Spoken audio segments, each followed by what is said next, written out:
Meeting of the Medford School Committee will now come to order for the second round of public interviews in our superintendent search. I've been asked by the committee just to explain a few procedures. I believe it's collectively, we will finish our interviews tonight. We will be meeting on Monday, and we will determine whether or not we want to proceed with site visits of the candidates that are selected. Could be all four, it could be limited. We will make that determination on Monday night. Thank you. With that, we are now going to introduce Dr. Maurice Edouard Vincent.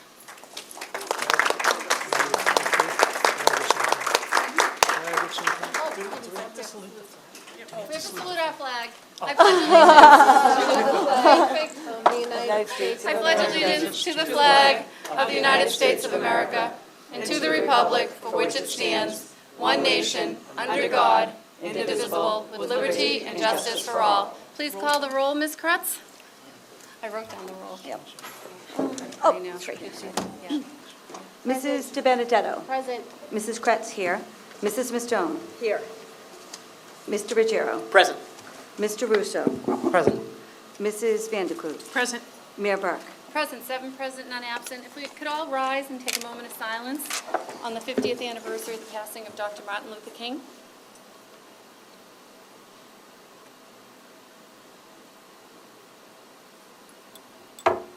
Thank you.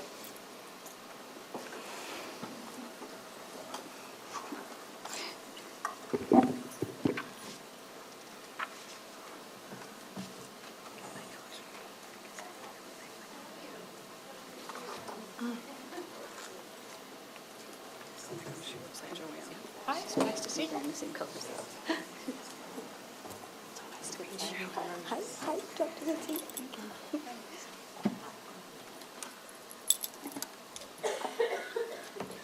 Dr. Maurice Vincent, Instructional Superintendent, Boston Public Schools. Thank you so much. Welcome. Thank you so much for coming tonight. We'd like to give you an opportunity to make an opening statement. Good evening, school committee and members of the community. I thank you for this opportunity to come before you this evening. I consider it a great privilege and honor to come home to Medford, my city, my town of birth. I'm a native of Medford. I was born in Medford at Lawrence Memorial Hospital. I started my education here at the Hervey School. I started my kindergarten experience at the Hervey School and continued at St. Raphael's and continued on to Arlington Catholic. During my education here in Medford, I had an opportunity to have great mentors within the community who were strong educational representatives who really instilled and inspired me to consider education as a career path. I am a first-generation Haitian American, and my parents were very hardworking. They both were custodians at Tufts University, and they really taught us the importance of hard work, commitment, and really trying your best to improve your educational outcomes or your life outcomes. And I think coming from that background of hard work and dedication, that I went on to college, Wheelock College, and I went into the field of education. I was a teacher. I started as a substitute teacher, then a teacher. I became an assistant principal, a principal, and a network superintendent, and currently I'm an instructional superintendent with Boston Public Schools. So I've been in education for 24 and a half years. And I feel with all of my experience that when this opportunity came to apply for the superintendency of Medford, I really considered it an opportunity to come back home to Medford. And so that brings me here today. Well, we welcome you back home. Thank you. Tonight I'm going to start out on this side. Are you ready, Ms. Vandekloot? Okay. Hi. I think it would be helpful if we understood a little bit more about your current job capacity. Boston is a little bit unknown to us, and so if you could explain exactly what you do in your current position, that would be extremely helpful. Okay. So in my current role right now, I am an instructional superintendent. I am over a teaching and learning team, and it's TLT 1A. So the combined teaching and learning team consists of 30 schools, and I am responsible for half of that. The focus is K-8 schools, and we have dual language, early childhood schools, elementary K-5 schools, K-6, 6-8, K-8. So there are multiple configurations of the schools that I work with. And from an instructional perspective, I support the schools. So every school is required to have an instructional focus, and we conduct instructional focus reviews. So I support the principals instructionally. I supervise them. I do their evaluations. I support principals if they have any challenges, if they need support for professional development. If there are concerns from families, I will support the schools in that regard. So I would be the first point of contact on an instructional level for schools. And I'm not So sure if... When you say instructional focus, are you meaning instruction curriculum overall? Or are you, is there different instructional methods that differentiate the schools? So some schools do have different instructional methods that they're using, but based on their data, each school designs or creates an instructional focus. So for some schools, depending on the constituencies that are there, based on the results of data, they may say that they're going to focus on increasing rigor. They may be looking at productive struggle. Some schools may have a focus on discourse, student-to-student discourse, teacher-to-student discourse. So they would look at data. Some schools are focusing on writing. So it's individualized to the needs of each respective school, but the focus has to be based on data. So it's not that they just feel like, we're going to look at student discourse, but there's a reason why. So if they maybe have a high English language learner population and they want the students to use more academic vocabulary, or the students are still learning how to produce language, then that school could potentially have an instructional focus that deals with discourse and developing discourse and looking at the ratio of student-to-student talk versus teacher-to-student talk. And so when we conduct instructional focus reviews, it's a cross-functional team that goes into the schools, and we go into multiple classrooms, and we look for evidence of the instructional focus. And so we either see the instructional focus being implemented or we don't see it. And at the end of the instructional focus review, we give feedback to the school.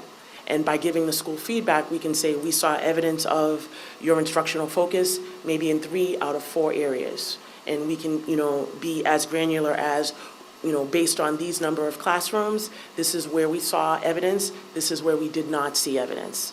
And then the schools take that information and they work with their instructional leadership teams to address their instructional focus. So tell me about one of the biggest challenges in working in your current position. So I would say one of the challenges that principals sometimes face when we're looking at the instructional realm is if something were to potentially happen operationally, or if something were to happen such as, they're going in to conduct a common planning time meeting, but they may be called out to go address a disciplinary challenge, or they may need to meet with a parent. So sometimes principals will say that there was a conflict and they were pulled away from working on that particular challenge. Another challenge as well sometimes is based on the curriculum or the programming that is at a particular school. Sometimes they may need or would like to have more resources, but there are limited resources. So sometimes that's a challenge that they say, I would like to Yes. have more of something. But what is your challenge? So my challenge working with the schools right now is sometimes just balancing the sheer number. So there's no way that I could possibly get to every school every single week. So sometimes a challenge would be trying to manage if I'm going to be on a 2-week cycle or a 3-week cycle with the school. So depending on the level of the work that I'm doing at the school, I may be able to go to 2 to 3 schools a day. So if they have an instructional leadership team meeting before school, then I could start there and then go to 2 schools and possibly support them during common planning time meeting or planning or doing observational rounds. So that's my own personal challenge, is trying to get to more schools and be value add. So not just go through as a drive-by, but go through to actually support the instruction that's happening. Okay, thank you. Thank you very much. Mr. Russo? Hello again. Well, with all these schools, I'm hoping you can have an answer to this question. What is a popular educational initiative or practice of which you're skeptical, and why? Of which I'm skeptical.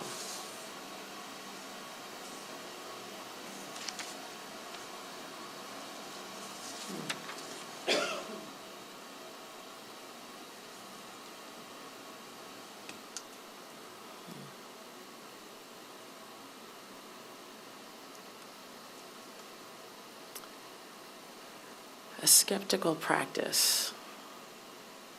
Well, actually, one that's popular, but for which that doesn't make it necessarily a good idea. And I'm sure that answering this is uncomfortable, that's the point. As I'm trying to just think through my portfolio of schools,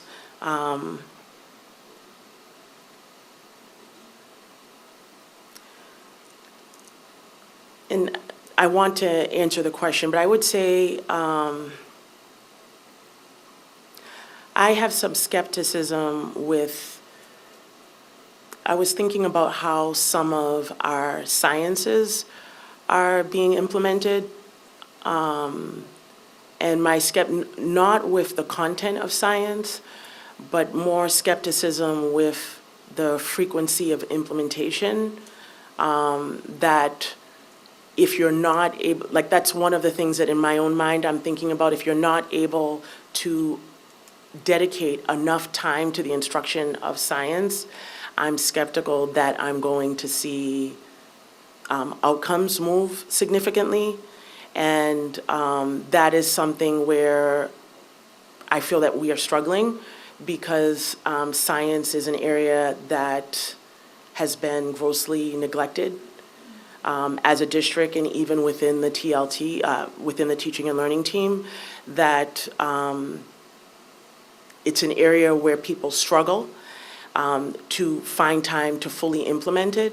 And I'm skeptical about if we're not able to create the time without robbing Peter to pay Paul, taking away from history, taking away from social studies.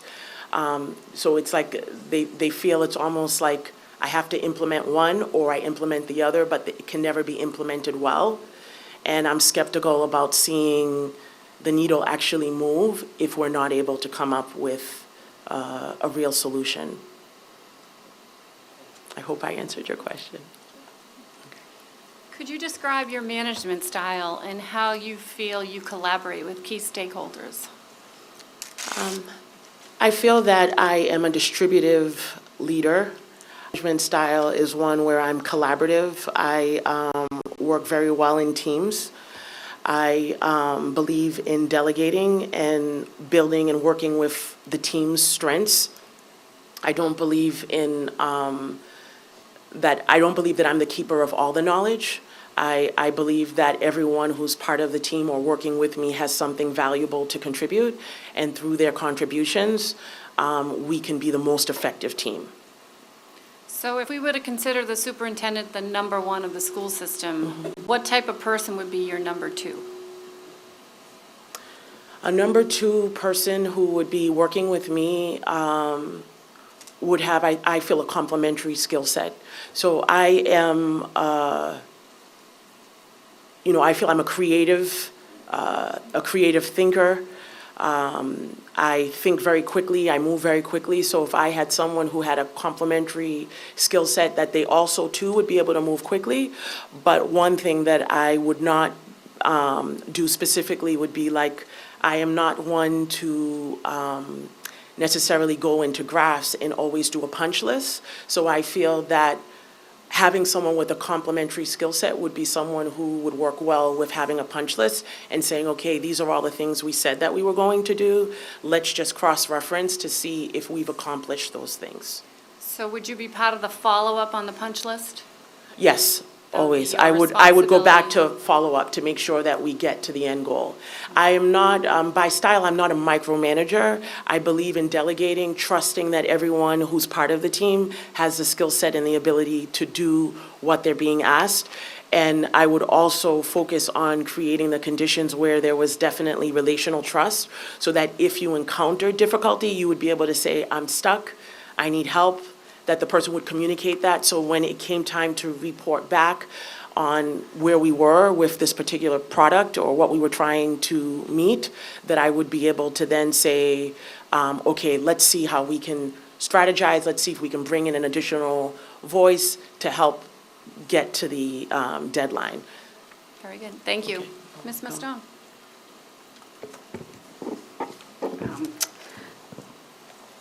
So this is two parts. One is, what do you think is the primary function of a superintendent nowadays with so many shifting educational requirements? And how would you implement your first steps for this priority if you were to be our superintendent? So as superintendent, the primary function would be to ensure that all schools are fully functioning, that you have an instructional leader in every building, that every building has teachers and staff just to be in compliance, from a central office level to make sure that you have all central office representatives there, so that the central office function of the school, connecting to the mayor's office and the other city departments, that there's communication going back and forth between all of those departments. So the superintendent has to be the one who's managing what's happening at the schools and managing what's happening at Central in regards to, and communicating with the mayor's office and realizing that we're not an entity unto ourselves, but that we have other parts of the city that work in collaboration with us. So I feel that that would be the primary role, and ensuring, again, whoever the team of instructional leaders are that are at the schools, that they have access to me as the superintendent to come voice concerns, say, come celebrate. These are bright spots that we have happening in our schools. So to have that open communication line to ensure that the students are being educated at the highest levels. And you said the second part? Your first steps. So if you were to be First step. superintendent, what do you think your first steps would be in the new role? So if I was chosen to be the superintendent, as part of my entry, my first step would have to be to listen, and listen with both ears. I would need to listen, I would need to have an opportunity to learn what is the context of Medford right now, what's happening in Medford, and once I gather that information, once I listen, I learn, and I would be learning not only from the schools, but from other stakeholders, from parents, from community partners. Once I gather that information and I'm able to really look more closely at all the data that is available, then I would be better poised to make a decision to say, okay, based on what I've listened to and heard, based on what the stakeholders have shared with me, based on all of that data, this is how I would like to move forward and lead. So I feel like, as a superintendent, I cannot just come and jump and say, this is what I'm going to do. I need to know what's happening, what is working, what we have room to maybe make some slight shifts, and then move forward from there. Great, thank you. You're welcome. Ms. Kretz? Hello, hi, Dr. Vincent. Okay, so I have, this one question has 3 parts, if you want to write it down. Yes. I know the other night, it was a long question, so they wrote it down. So I'll read it slowly. So as you know, Medford Public Schools has 18 approved vocational CTE programs. How would you enhance the programs already in place? What is needed to remain on the cutting edge of technology? Where do you see the programs in 3 to 5 years?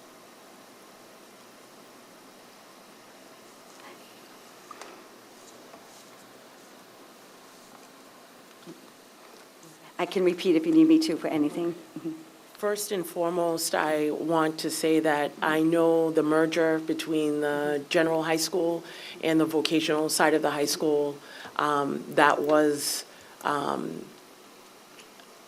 it is a great idea that the schools have merged, but I also know that there was some, for some people, there were some pain points because you felt like you were giving up something in the merging of the two schools. But in the end, you end up making a stronger district. Right now, with CTE programming, and I will also call it project-based learning, when you look at the programming that is in place and how the school district can advance in 3 to 5 years, if we are able to fine-tune and have master students that at the end of their time at Medford High School, that they would be able to, one, be employed and/or for career and/or college path, leave with official certifications that will allow them to be job-ready. I feel that that is what needs to happen, and to look at the pathway of also adding college-level courses at the high school level as an extension, so that students who are graduating, depending on their levels and abilities, they would be able to be graduating with college credits. So it does require strict implementation of the Mass Core, making sure that they get all the official basics, and then with their specialty classes, where they can continue to have placements, internship placements, but to build upon that and add the college partnerships. Bunker Hill, I know Tufts is nearby. We possibly, I'm just thinking about schools that you could tap into in the 3 to 5 year range to go with that specific pathway where students would be finishing high school with college credits. I feel that that would be the next iteration or the next level of CTE, so that, yes, they are college and career ready, and some students have already achieved college credits at the high school level, and it can be done.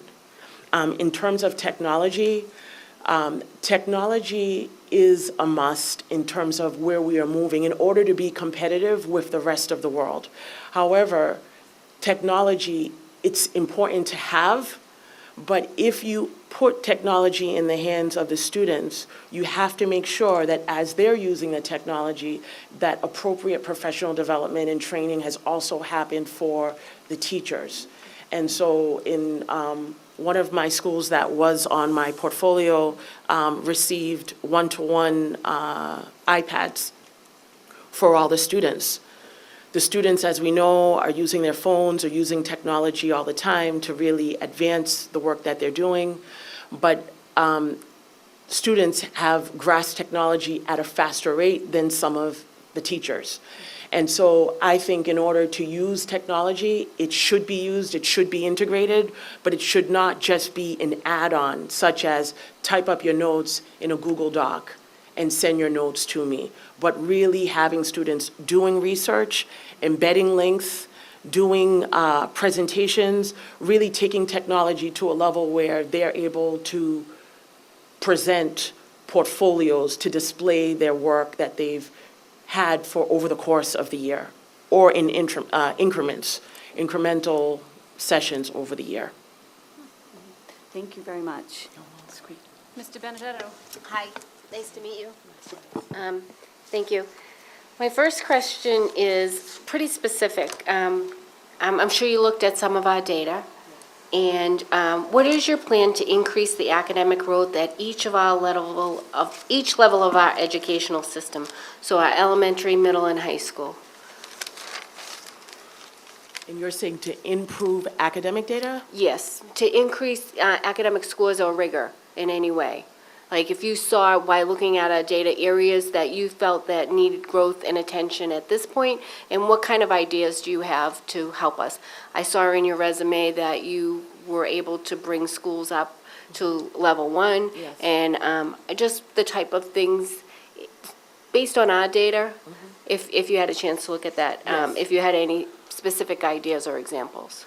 So I did spend quite a bit of time looking at your state data on the DESE site, and if I could start with some of the bright spots that I had noted, and then I can go into what some of my wonderings were, and so I can share that with the team. So bright spots, I started with the high school,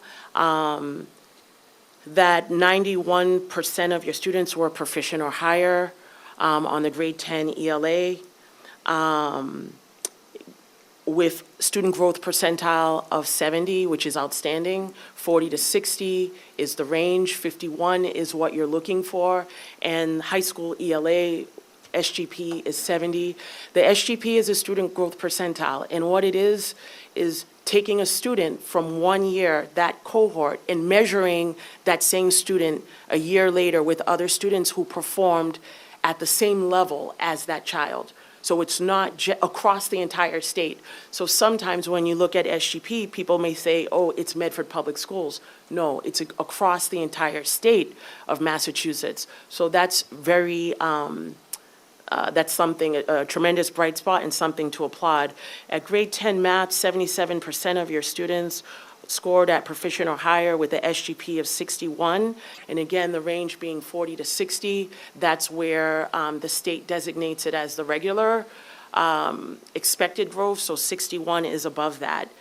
I looked also at your grade 10 ELA where students scored a 2 or higher, and you had 85% of your students, of the 344 students, scoring, and at the state, at that particular number, the state was at 86%, so you were neck and neck with the state. For your AP test scores, students scoring a 3 or higher, you were at 84.5, whereas the state was only at 65.7. So that's really something to applaud your AP teachers and what's happening there.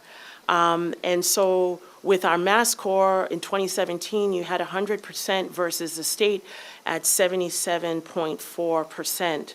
And so you also did well with attendance at 94.4%, student absence. Your days were, although attendance and absences is something we want to work with, average student absences were 9 days. The state was at 9.5 for Medford and 11.6 for the state. Your in-school suspensions were lower than the state at 0. Your out-of-school suspensions were 5.3. The state was at 4.2, but still, it's a very respectable number. So those were some of the areas that had really jumped out at me as tremendous bright spots to be proud of as a district. Some of the areas where I had wonderings was on the open response in high schools, where we did have a 2 or above. I was wondering about that. I was wondering about introductory physics of the 211 students who were taking that test, and there was like a 47%. I looked at all of our students and looked at, for all students, reading, writing, and math, and noticed that for special ed students, that was one of the areas where we had a wider gap. And so I also wonder about our English language learners and how our English language learners are, they're not graduating at the same rate as your gen ed students. So it's almost like 1 out of every 2, or 50%, 55% graduation rate. So that was something that kind of had me wondering. So at the elementary levels, we have several level 2 schools As a district, we are a solid level 2 district. In 2015, that was the only year where there was a dip down to a level 3 for 1 year. But from 2012, 2013, 2014, 2016, we brought it back up and became a level 2 district. 2017, the district has no official level until the state gives the official new designations. So as I think about the elementary levels, where I know, when I think about English language learners and I think about students with disabilities, if we do not have a strong foundation, then you're not going to be able to stand tall and stand proud. So as I applaud the high school ELA scores and the math scores, I feel that something solid and strong is happening in terms of English instruction at the upper grades. However, when they get to middle school, I am wondering what is happening with our students with disabilities and our English language learners. And specifically, what instructional strategies are being used for those students. So when I was leading a school and we realized that we needed to have a sheltered English immersion program, an SEI program for our English language learners, we drastically changed how we were teaching. So I believe in having a growth mindset and not looking at English language learners or students with disabilities from a deficit perspective. And so look at their ability, English language learners, to speak more than one language. Myself, I can speak another language. They're actually using more parts of the brain to be able to communicate in 2 different languages, and sometimes to even be able to read and write in another language. But as you're acquiring English, there is a silent phase that is 5 to 7 years. So if you're getting English language learners at the elementary levels, coming in at 1st, 2nd, 3rd grade, you have to give them 5 to 7 years before they are actually English dominant. So that brings you to the end of middle school. And so when you get to the end of middle school, going into high school, that's when you're able to see a lot of students that were L's, they end up flipping, and you end up saying, wow, they're actually performing on par. So it's that silent phase where, like sponges, they are taking in the other language and processing it. Students who speak another language, they originally pick up social English very quickly, but they don't pick up the academic language. And it's the academic language that is inside all of the content, all of the books, everything that's being taught. So those are some of the strategies that I would recommend using at the elementary levels, using cognates. Clustering languages could be a possibility depending on what the languages are. So if you use some of the Romance languages, whether it could be French or Spanish or Portuguese or Italian, taking some languages that have similar bases, clustering them and teaching them so that when you're using a specific word in English that has a cognate in their native language, they're able to make the connection very quickly. And so by doing that, when you chunk the information, you build background knowledge. Those were some of the things that I did working with large populations of students that were L's. For students with disabilities, that same strategy works. The best practices that work for students with disabilities also work for L's. Increasing visuals, using non-traditional methods of instruction. So do not talk at the children all day in lecture style. That's not going to work. Give them opportunities to listen. Books on tape, let them listen auditorily. Let them have opportunities to speak. Let them have opportunities to practice the language, make mistakes with the language, give them opportunities to turn and talk. And again, that gives them that opportunity to build the discourse and become stronger students.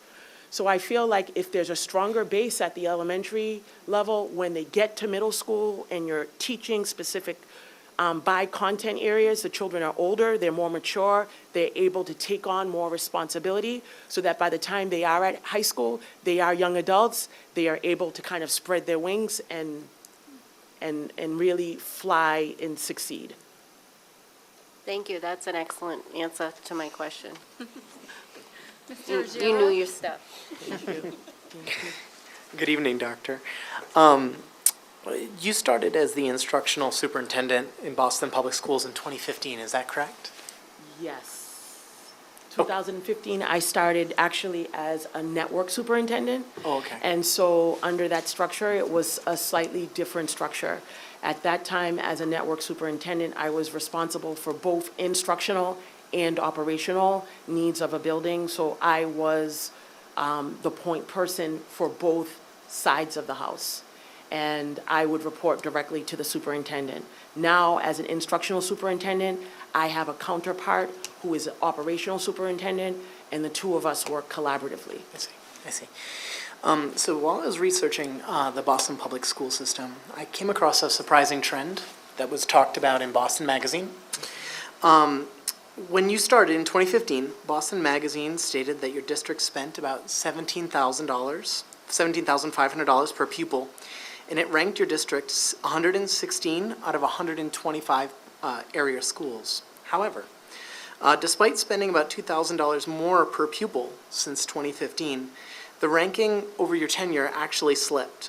And now some educational experts rank the Boston Public Schools among the 5 lower ones. I wanted you to comment on that, and I was wondering, what do you think that Boston Magazine might have missed over the couple of years that you've been working in the Boston Public School system? To answer that question, when I think about the outcomes of the students going down, I would have to really attribute it to there's a lot of trauma in Boston. And I have to say, honestly, social emotional learning, there's a body of research, and a lot of people are realizing right now that social emotional learning does impact how students perform. And I do feel, being a large urban district, that the amount of trauma that many students face and encounter, between, shootings near schools, shootings when students are at recess, violence on the streets, that does have an impact in terms of when it gets to the schools. And so some schools where outcomes have actually dropped, if you were to speak to principals, the instructional leaders of the schools, they would say there has been a significant increase in the amount of trauma that they're experiencing. High poverty, high free and reduced lunch, English language learners, newcomers to the country. There are a lot of factors. I don't want it to sound like I'm making an excuse, but a lot of the schools are trauma charged. And I don't say that lightly, like that's a reality. And so how teachers have to teach the children now, they have to really use a lot of different strategies. They have to take care of the child, the whole child first, I would say. They have to look at, is this child ready to do the work that I'm going to put before them, or does this child need some other kind of intervention before I can even start teaching the academic content? So I would say, I know the Boston Magazine, they would write their piece based on strictly numbers, what's black and white and what's factual. But what they aren't able to see is what's happening in the schools and what the students are encountering, what they are dealing with, and that they're coming to school every day. So, and they're coming to learn. They're coming to learn. They want to learn, but there are a lot of challenges and obstacles that they have to overcome. So that's what I feel has led to that decline. And so we are back at the drawing board once again, trying to figure out, okay, what's the next strategy that we need to put in place? And so now we are really, really focusing on social emotional learning. Yeah, when I was a teacher in Houston, before that, I mostly did private schools. So my experience was more of children of affluence. And then when I started teaching in Houston, it was sort of that big transition of children that had a lot of trauma, a lot of poverty. Thankfully, I had a number of really great principals that sort of helped me adjust my teaching style, which needed adjustment. I wondered, how do you help teachers like myself, or teachers that don't necessarily come from high trauma, high poverty environments? And how would you educate them to help integrate that into their teaching style? So first and foremost, I would want to ensure that all teachers have a growth mindset and believe first and foremost that the children actually can learn. Because sometimes people have a deficit mindset and they say, well, they don't speak English or they have a disability, they're not going to be able to get this anyway, I'm not going to focus on them. And so I think the first piece would be to make sure that they have a growth mindset. We are teaching children, and we all make mistakes, even as adults. So as a teacher, I love teaching, even working with teachers, giving teachers feedback. It's important to be able to observe the practice, observe the work, go in, see what are the teachers doing, what's happening.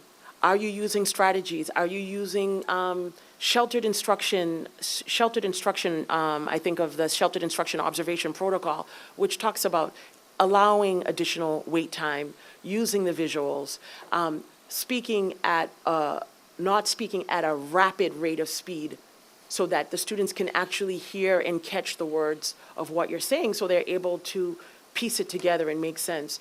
So in terms of helping a teacher, if a teacher came from a parochial school or a private school or from a school of affluence and they're teaching in a high-need school, they're still teaching children.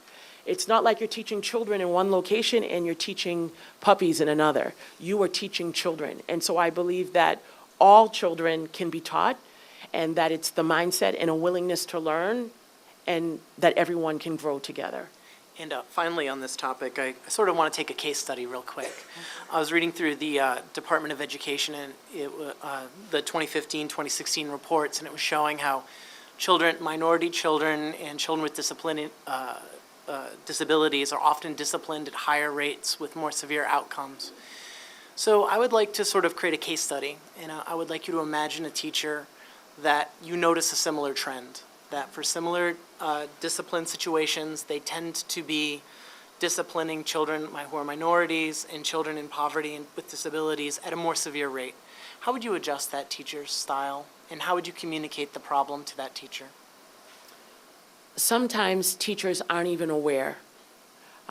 In Boston, it's a real issue. It is a gap that if you walk into rooms with students, sub-separate rooms with students with disabilities, all you will see is black or brown. And on top of that, all you'll usually see are males. You might see one girl. And so it's something that has happened, and I've seen it happen. But sometimes teachers don't realize the data. I'm going to go back to that. When I was an assistant principal and I took over for an interim piece of time, in a 2-week period at the school, I processed 250 discipline incident reports in 10 days. And I went to the principal and said, is this normal? Because I was a classroom teacher and I came out on to cover a leave. And he said, this is not normal. And so he said, disaggregate the data. And when I went through the 250 incident reports, 50 incident reports were from one classroom. And so he called a staff meeting, and at the staff meeting, we presented the data. So I believe in letting the data do the talking. And so the data was to the staff, we had 250 incident reports in a 10-day time frame. Once the entire school body heard that, everyone was surprised. And we did not say any names, but we did say 50 incident reports came from one classroom, 8 came from another classroom. And when they realized that these 250 incident reports were generated from a very small segment of the school community, and it was made public, without any names, the following week, there was a miraculous improvement, and we had 50 incident reports. And again, this was a high-need school with probably 600 students. And at that time, we did have a special set of students that had behavioral challenges. So we had a sub-separate classroom for students with behavioral challenges. And so we brought the incident reports down to 50, which was the normal for that size school, that was a normal expectation. And again, the incident report was just so you could know what was happening. So thinking about what you're saying, I would say the same thing, presenting the data. Present the data to the principals, present the data, is there a particular school that has the highest number of discipline referrals and/or special ed referrals? And if so, let's investigate why, and let's investigate who. Is it a school that has a special needs population of students that have behavioral concerns? Is it a school that has high English language learner populations? What are the challenges at that particular school? And then unpack it from there. This is what the data says. Can you help me understand what the data says? Now let's come up with an action plan to address this, because it's not acceptable. Thank you. Okay. Very good. Mr. Russo?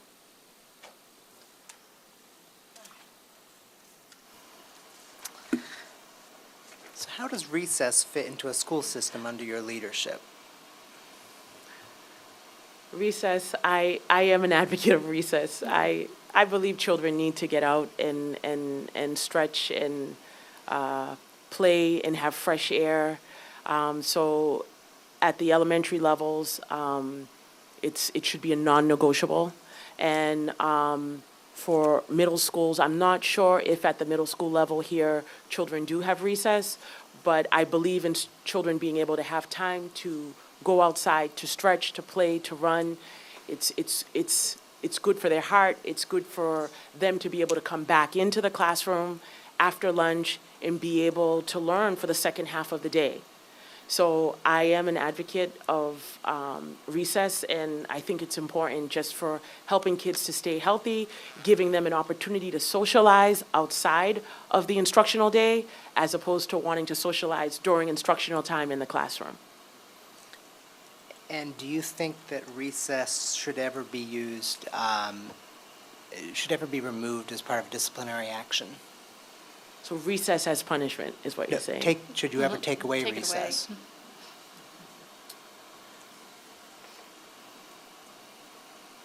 Honestly, I personally believe that we really should not use recess as punishment, that we should keep it separate. But you also have to look at each situation, respectively, and be able to say, for example, is it a child that's physically assaulting other children at recess? So now, at the end of recess, 5 children are going to the nurse to say that I was kicked, on the playground, or I was physically assaulted. Then in that particular situation, I would say recess is an opportunity for children to play, to socialize, and have a good time. For this particular incident, you used recess in the wrong way. You made a poor decision. You physically hurt some of your classmates. So today, you have to spend recess with me or whoever the designee. I mean, I wouldn't be at the school, but the school leader, the principal could say that. And so, but personally, I believe children should be able to have recess, but if there is an extenuating circumstance and they feel that recess needs to be taken away, it should be taken away for a short period of time. You should not say, I'm taking away recess for a month, like when you ground your child and say, no TV for 2 weeks. No, I don't believe in something like that. Thank you. Ms. Vandekloot? Dr. Vincent? Yeah. We've spoken about some of your successes, but I want to hear how you've been tested. So could you speak about, I'll say 2 occasions where you did not succeed in something, or where you actually failed, and what you learned from it?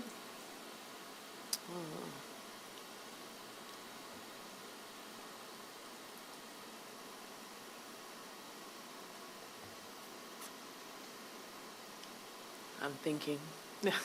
It could be like an implementation of a program not going well, or an interaction with a student's family for something, whatever.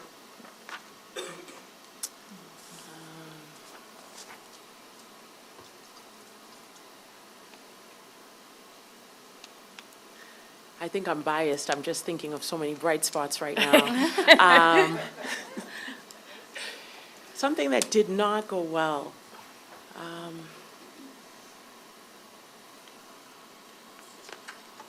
I'm thinking about one of the times, a schedule change. One of the times as a principal, I ended up changing the schedule.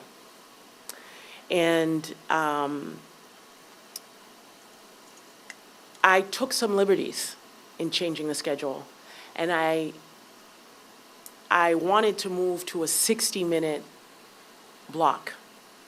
But according to the contract, it should have been 48 minutes. And so myself, 48 minutes, I was like 48, 50, 60, no big deal.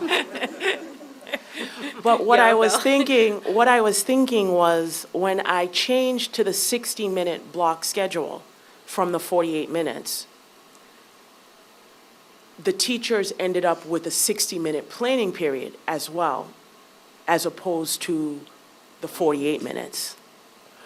But for the specialists that were teaching during the planning period, it was a 60-minute block. And so there was tension because some people loved having the 60 minutes because they felt like you could actually do more during that block of time. But because it was in violation of the contract, we had to go back to the 48 minutes to respect the contract. Yes. And so I had taken that liberty, and then afterwards there was, more discussion, but that was, one of the times where I was eager and I was like, okay, this is the new schedule. And I had to go back and say, I'm sorry, this couldn't work. We have to go back to 48 minutes, so we did go back to the 48-minute schedule. Okay, good, thank you. Can I ask another one? Sure. Okay. So we've touched a little bit on this, you mentioned this. One of the things that students are presenting with is increasing levels of anxiety. How do you balance the emotional needs of the students while maintaining academic rigor? And can you give me any specific examples how you've handled that in your schools? So balancing academic rigor with the social emotional needs of the child.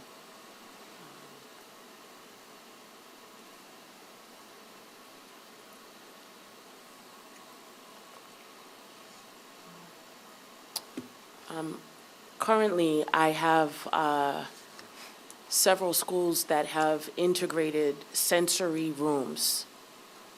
And so in these rooms, it's a space within the school where there are squishies, there are bean bags, there could be balls, because students do go into crisis or do have moments of difficulty where they're not functioning in the classroom.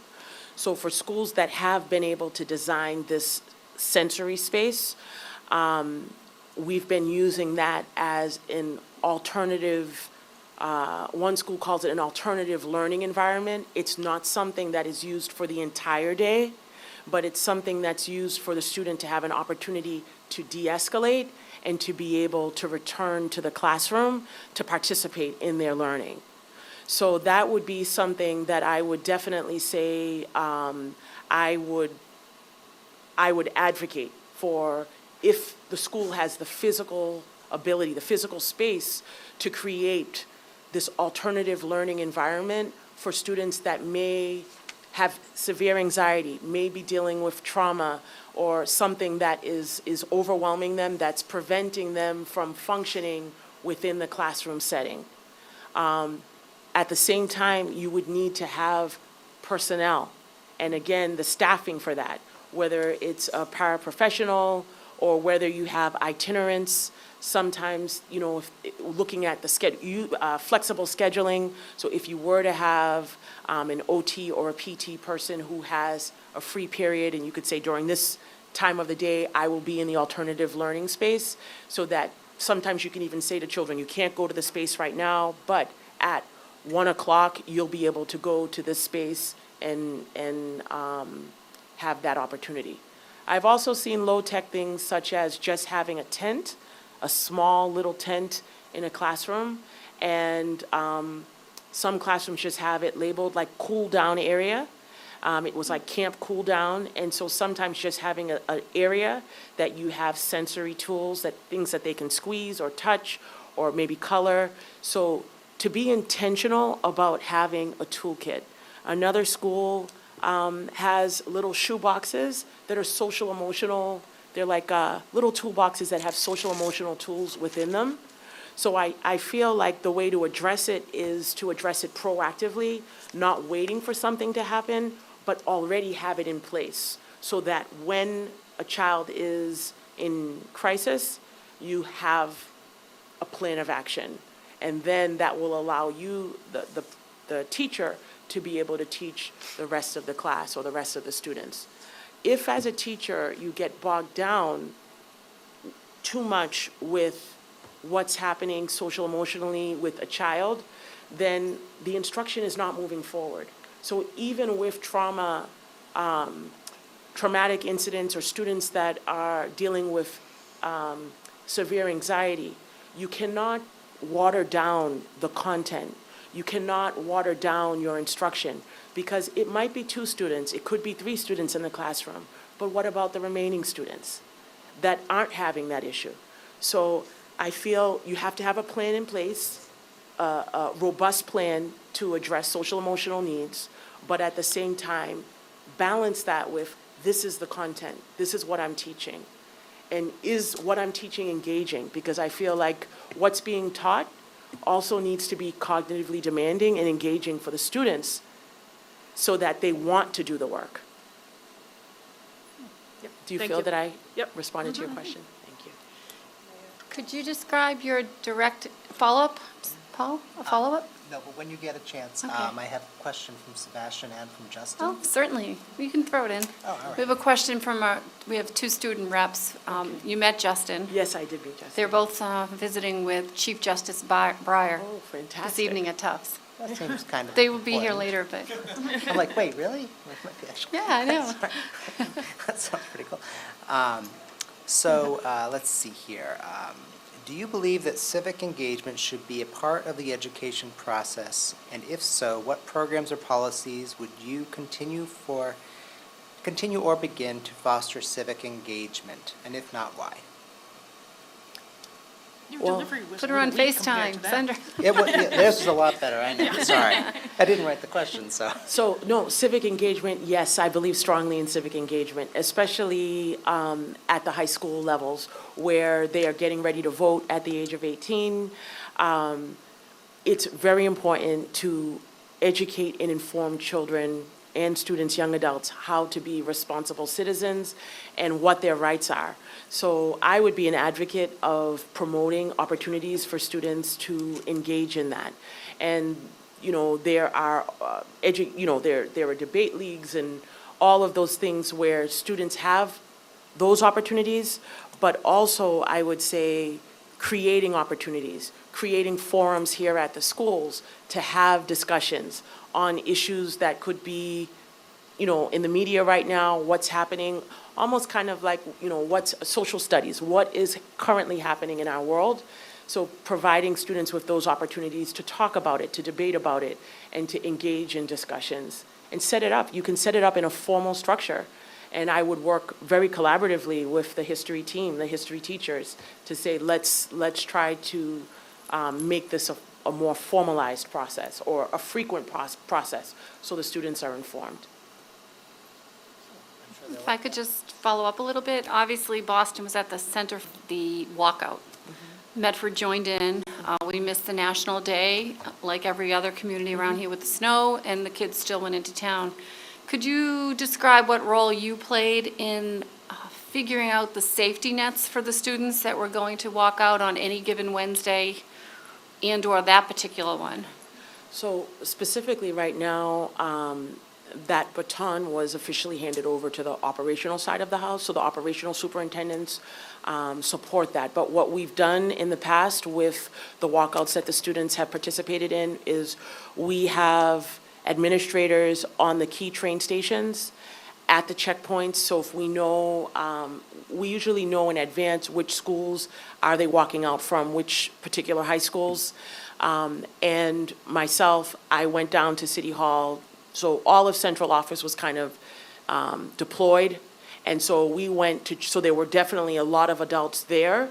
The students were allowed to go to, to actively engage in the process, but there were adults there within the train stations. Transit police were notified. We knew they were on the T. School police were notified. So we did have strategic checkpoints. Safety was aware, like all hands on deck to ensure that students remain safe. And for the most part, they do remain safe. Sometimes, they end up getting into a scuffle, but there are enough adults there to intervene. So even though it does happen, we have deployed the other adult staff to be able to support the process. Did you have some students that chose not to participate? And what did you have in place for them instructionally So if they for remained at school? Yes, the students that did not participate in the walkout remained at school and they were taught. So yeah, instruction always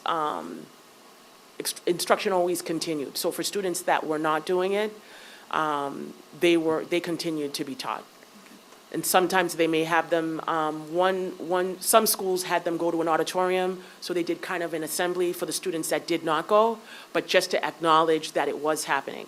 And of course, we strongly encourage them to stay in school and that they should be in school during the school day. But again, that's not what happened, so we had to go to Plan B. Thank you. Well, that obviously was a result of a threat assessment that was performed kind of pretty much in all of our school systems. What direct role have you played in threat assessments and crisis management in the Boston schools? So with schools, I've been in schools when we've gone into safe mode. That's been several times because I was in one of the highest needs area. So once that does happen, when you're physically at a school, everyone is trained. They make the announcement, we know what's happening. We have a system called Crisis Go in Boston where it's an app and it goes to all key central office administrators. So it lets us know if something is happening at one of the 125 schools at any given moment. And so we have a robust safety team. So when that happens, they are deployed and they will head over to the school. And depending on whose teaching and learning team it's within, then that respective instructional superintendent and or operational superintendent will go to provide support at that location.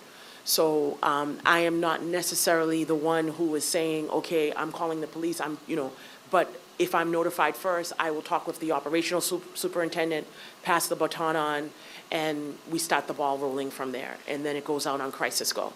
Do you play a role in the training? In the training, I do not directly train. I've participated in trainings, but I am not. We bring in professionals, we bring in the police. The police are, we have designated Boston police that are school police officers. And so they are all hands on deck, deeply involved. So some trainings will happen at central office or trainings will happen at specific school sites. If there's a particular crisis going on, then we realize, okay, let's do it here at this place.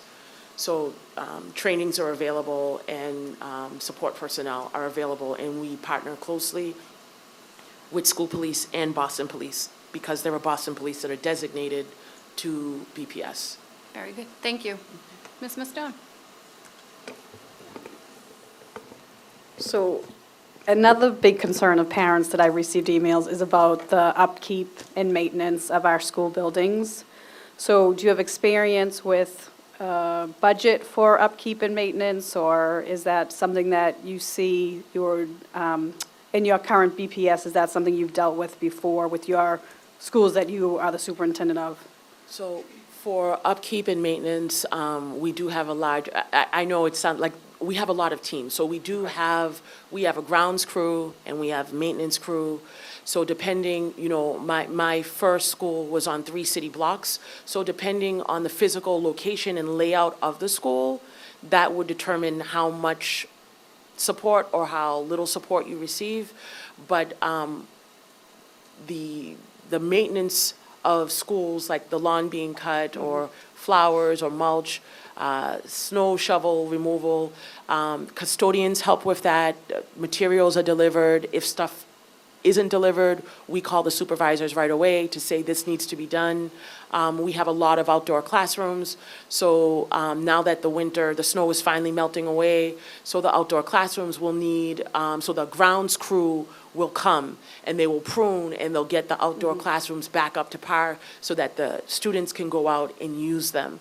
So in terms of looking at it from a specific budgetary perspective, it's already embedded within the school budget. So is there a line budget item that says grounds? Not on the specific Okay. school one. It's just embedded within the district budget. Got it. So you're not going to see it say that, but if something needs to be done, or if a building is not clean, when I go into a building, or if a parent ends up saying, the girls' bathroom or the boys' bathroom, the boys' bathroom sometimes is not the cleanest. So, and I just say that because they like to play there. And so, so sometimes the reports will come back, and it will be like, this needs to be done. So we also, if I'm called in, and we go into the boys' bathroom and really see, like, you know what, we can't wait until after third lunch for the boys' bathroom to be cleaned. It needs to be cleaned after every lunch. Then that could be something that I would speak to the custodial supervisor about, to say, like, we really need, for maintenance purposes and for health, cleanliness purposes, we need a more frequent pass over the restrooms at lunchtime. So I have that flexibility, and the school leaders have that flexibility to be able to say that. Because it's about safety first, but it's also about the health and sanitation. You don't want children using dirty facilities.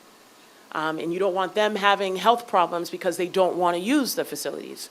So that is a serious need, and it should definitely be addressed. And I know you've had many different roles. Have you had in one of your roles the responsibility to write a whole school budget, and what was that like for you, or how did it play out? So our budgets in Boston are based on a weighted student funding. Okay. So the budget process is, I've worked with budgets, and I work with all of my schools on their budget. We have a budget collaborative process, a very long, elaborate process, elaborate, I'm sorry. But what I can say is, in terms of working with the budgets, the majority of the budget is normally consumed by human resources, all of the people. By the time you pay for people benefits, you are left with a very small amount of money, grant money that may be targeted for ELLs, grant money targeted for students with disabilities, and there's a very small amount of money that you're left with, that you have wiggle room. But even with that amount of money that you are left with, I do work with principals in talking with them to say, how are you going to be strategic about the use of these funds? Sometimes they allocate, it could be 10,000 towards stipends, because they're planning on doing professional development or special projects with teachers, a certain amount of money from that pool towards field trips. So there are certain things that they allocate upfront, and then whatever's left over, they pursue partnerships with community partners. All right. Well, I guess, could I just follow up with Yes. that, just because you had mentioned community partners? Can you speak about partnerships that you've created or that you would like to see created in Medford that aren't currently here? I know that there are partnerships already with some of the colleges and universities, with Tufts and I believe Harvard. I would like to add the community colleges. I am seriously interested in looking at what I had said earlier about the early college credit for students that are capable to complete the required Mass Core and have time to be able to push themselves in that area. So I would definitely want to see college partnerships, and for the community, I would definitely be interested in just seeing how we could have other community partners support the school, whether it was with resources, I'm thinking of one of my schools that is generously, receives a lot of generous funds from the New Market Foundation. And so they provide that school, they've given them 3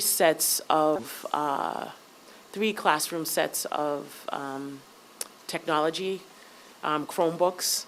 And so we do have a lot of schools that are slowly building up their technology. And so that would be one way to work with community partners, that if they're not able to come into the schools as a resource to volunteer and to support, but to be able to support an initiative that is taking place at the school to enhance the school. Because if you can have a partner help provide with technology, then that would be savings for the school. Thank you. Just as a follow-up, in your application, you listed $2.3 million grant from the O'Shaughnessy Yes. Foundation.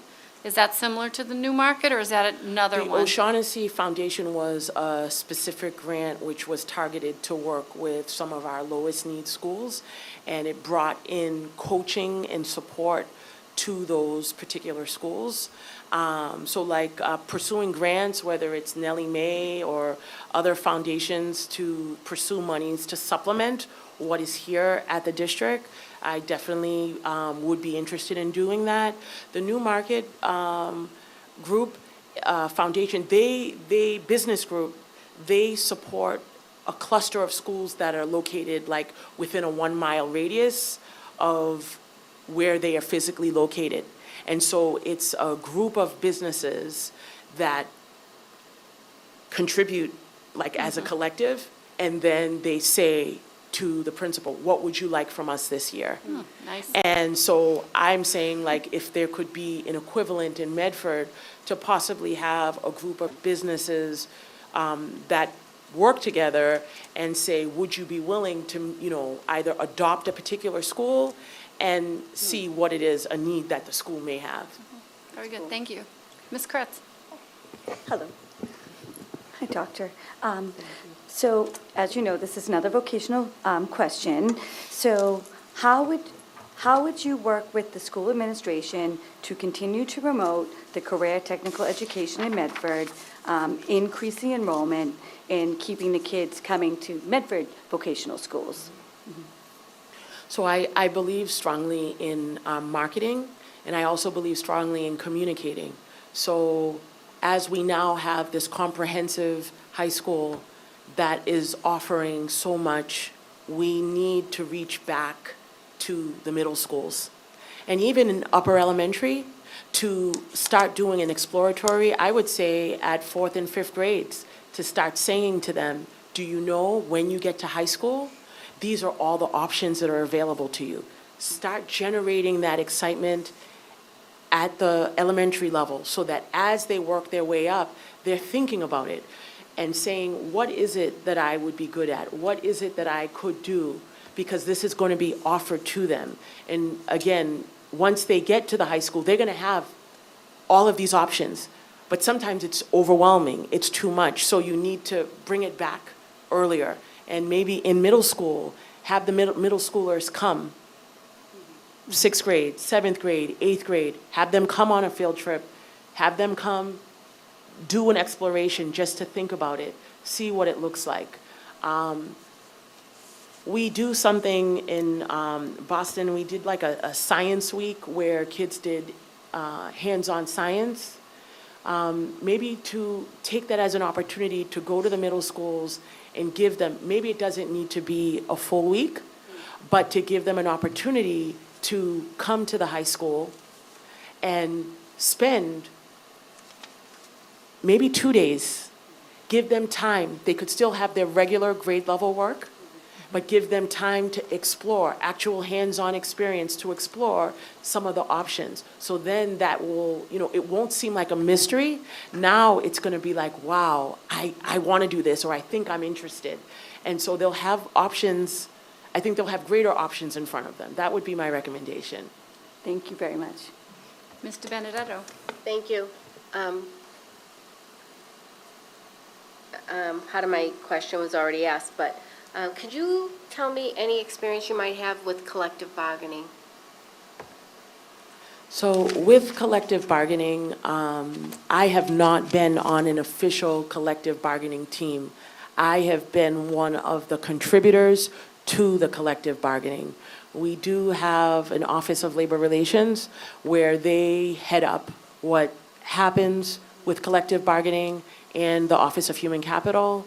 And then they ask instructional superintendents, operational superintendents across section, including principals, they will ask us to contribute to what it is that they're going to be presenting as the negotiations come closer. So if there are things that, you look at in a particular contract and you end up saying, this is something that we would recommend, they have to also look at what is the cost going to be, because you can't, break the bank as it is. We have a $1.1 billion budget and it doesn't seem to be going down. And so in negotiations, it's millions and millions of dollars that end up going to the cost of living increase. And so that's something that, has to be taken into consideration. So for collective bargaining, I have not been on the teams, but I've contributed to the work that has been done. Great. My second question is professional development. Just your philosophy on it and how it's implemented where you are, if you have any ideas for our school district. So I believe in professional development. We also refer to it as professional learning. We have to keep in mind that we're teaching adults. And so adults don't like to be spoken to or spoken at, especially teachers. So we have made a really big attempt to break down our professional learning into smaller learning communities. So we do have professional learning communities right now where they are made up of 6 to 10 principals in each professional learning community. And we rotate the schools that we go to because it's a reasonable number. I work with one middle school grouping, and I also work, I have one larger group, which is the 15 early childhood schools that are within the district. And so for professional learning, we make sure that it's relevant and appropriate to the age that the children are being taught. And so the professional learning communities, that is how we have been doing the work in small clustered groupings. But I do believe professional learning should involve some kind of an anchor text, reading, articles, videos, opportunities for principals to be able to turn and talk, share, and learn from one another. So have an opportunity to present their own case studies and say, this is a challenge I'm working with, and use the collective minds of the group to tackle their challenge. So it should be about their learning and at the same time moving forward the district's vision and mission, but improving their learning and keeping them excited about the work that they're doing every day. So speaking of vision, do you have a district vision for Medford or an idea of what you think that you would like to see us, how you would like to see us grow? I would love to see Medford continue to move forward on their academic trajectory.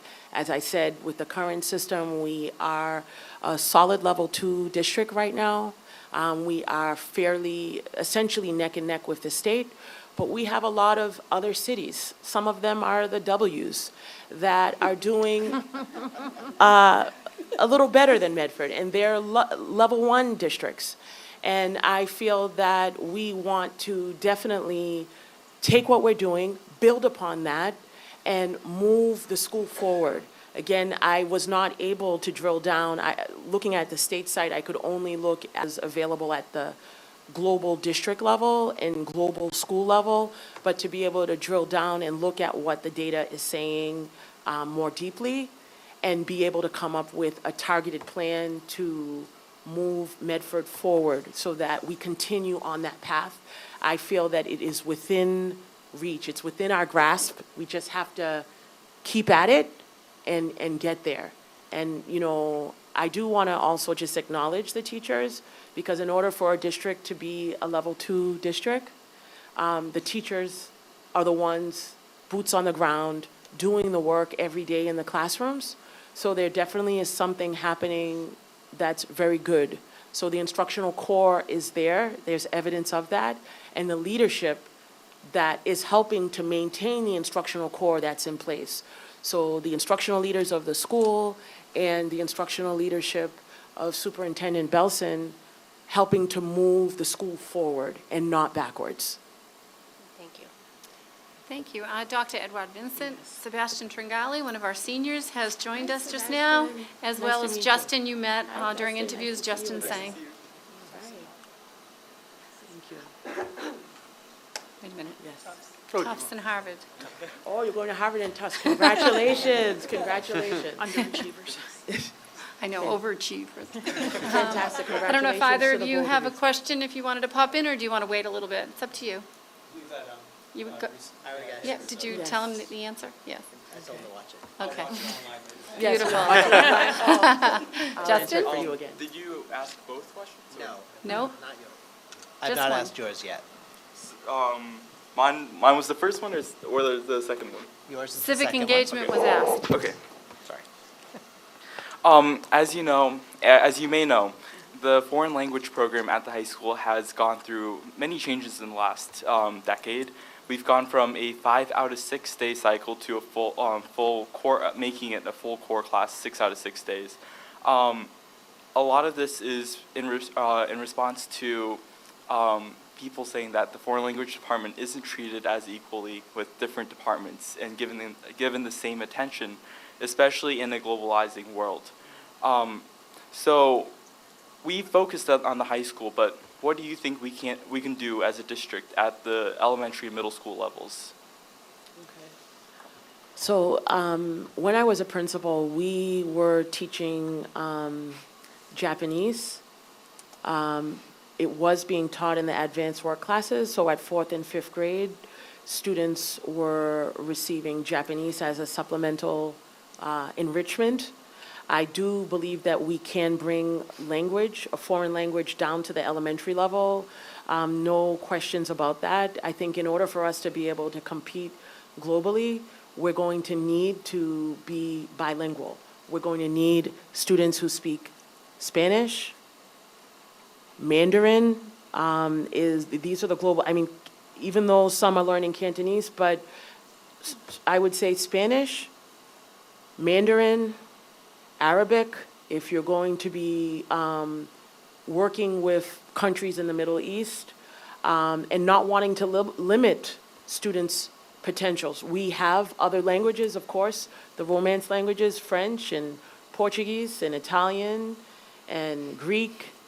We have many other languages that do exist, but you know, I feel in order for students to be able to be competitive, they will need to be able to have an additional language that you are able to communicate in and be able to compete globally.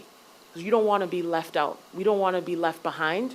And that is one of the ways in which it can happen, and to do it with intentionality. I also have, in my portfolio of schools, I have a level 1 dual language school, and that's the Hurley School, and they are doing it. It's 2 weeks on, off, and the students are learning in both English and Spanish. So when they reach 8th grade, the majority of the students are fully bilingual in both English and in Spanish, and biliterate. And many of them transition on to our dual language high school. Some of them do not transition to a dual language high school, and they decide to go to a traditional high school.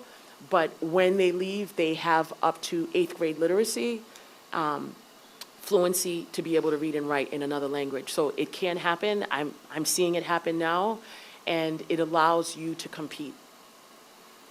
Taking a step back from foreign language and looking at globalization with a larger lens, many Medford High and Medford Public Schools graduates move on to work in different countries or go to different countries to study, and many come from families of different countries, like you and me. So how would you help Medford Public Schools be plugged into this wider international community? So I would first start off by saying that I would say that every language and every culture is an asset, and we probably would need to spend time talking about differences and talking about acknowledging and respecting cultural and linguistic differences that exist just amongst Medford Public Schools. And once we see the value in what every culture and language, the linguistic diversity that already exists here can offer, then we can build from that. I believe that that also is a mindset, that sometimes people feel like certain cultures or certain languages don't count or don't matter, and so they don't feel like they need to learn from the other cultures. So I think if you have a mindset where you can learn from others, you can learn something the same way we can teach something, that you can learn something valuable from another culture, and be able to embrace that culture and find ways to celebrate our differences and engage the entire community in that process. Thank you. Mr. Ruggiero? Thank you, Doctor. I have some operational questions for you. So first, I would like you to imagine that you have a vacancy in your sixth grade for a sixth grade teacher. I would like you to walk us through your process of how you would acquire a nice set of resumes, what you would look for in those resumes, and ultimately how you would interview them and then select one of the candidates. Okay. So with this sixth grade vacancy, am I talking from a principal lens or from the superintendent lens? Superintendent. The superintendent lens. Yeah, So with, and I'm only asking for I that, just for understand. the context. So with the vacancy, sometimes we have, sometimes we overlook what's already amongst us. So I would first start with the teachers and saying, speaking with the teachers to say, we have the sixth grade vacancy. That would be my first pass, to say we're going to be posting this position. We're going to be looking for diverse candidates to come into our sixth grade. Do you know of people who are looking? So I always start with kind of my first immediate circle, just to start getting resumes coming forward. And sometimes when you start within your immediate circle, you can find out about interest, even if it's someone at a different grade level. It could potentially be someone who's a specialist, who is a licensed teacher, who was also looking for an opportunity to transition into a sixth grade vacancy, which would create a vacancy in the special, I understand that. But if you're looking at the sixth grade content teacher, where a set of students are not receiving content instruction, I would prefer to not have a substitute for all-day instruction, as opposed to if it's a content where every 45 minutes, or 48 minutes, it's a new person coming into the classroom. So I would start there. I would also talk with the colleges and universities. I went to Wheelock undergrad, Wheelock, Leslie, reach out Tufts, reach out to the local schools and say, we have an immediate vacancy. Who's on your short list? Who's a strong candidate on your short list? And I would network, speak with the teachers, and then bring the candidates in. So depending on the school, we've done performatives where we have candidates who are interested in coming to teach at a school. We ask them to come and do a demonstration lesson. And so we speak with their administrator, we set up a time, and we actually have them teach. I just did this a week and a half ago at one of my schools. I was in an early childhood classroom, and they had a teacher come and do a demonstration read aloud, picture walk with the students, and there were 6 of us in the classroom observing, and there were 3 teachers, early childhood teachers from the school, also observing.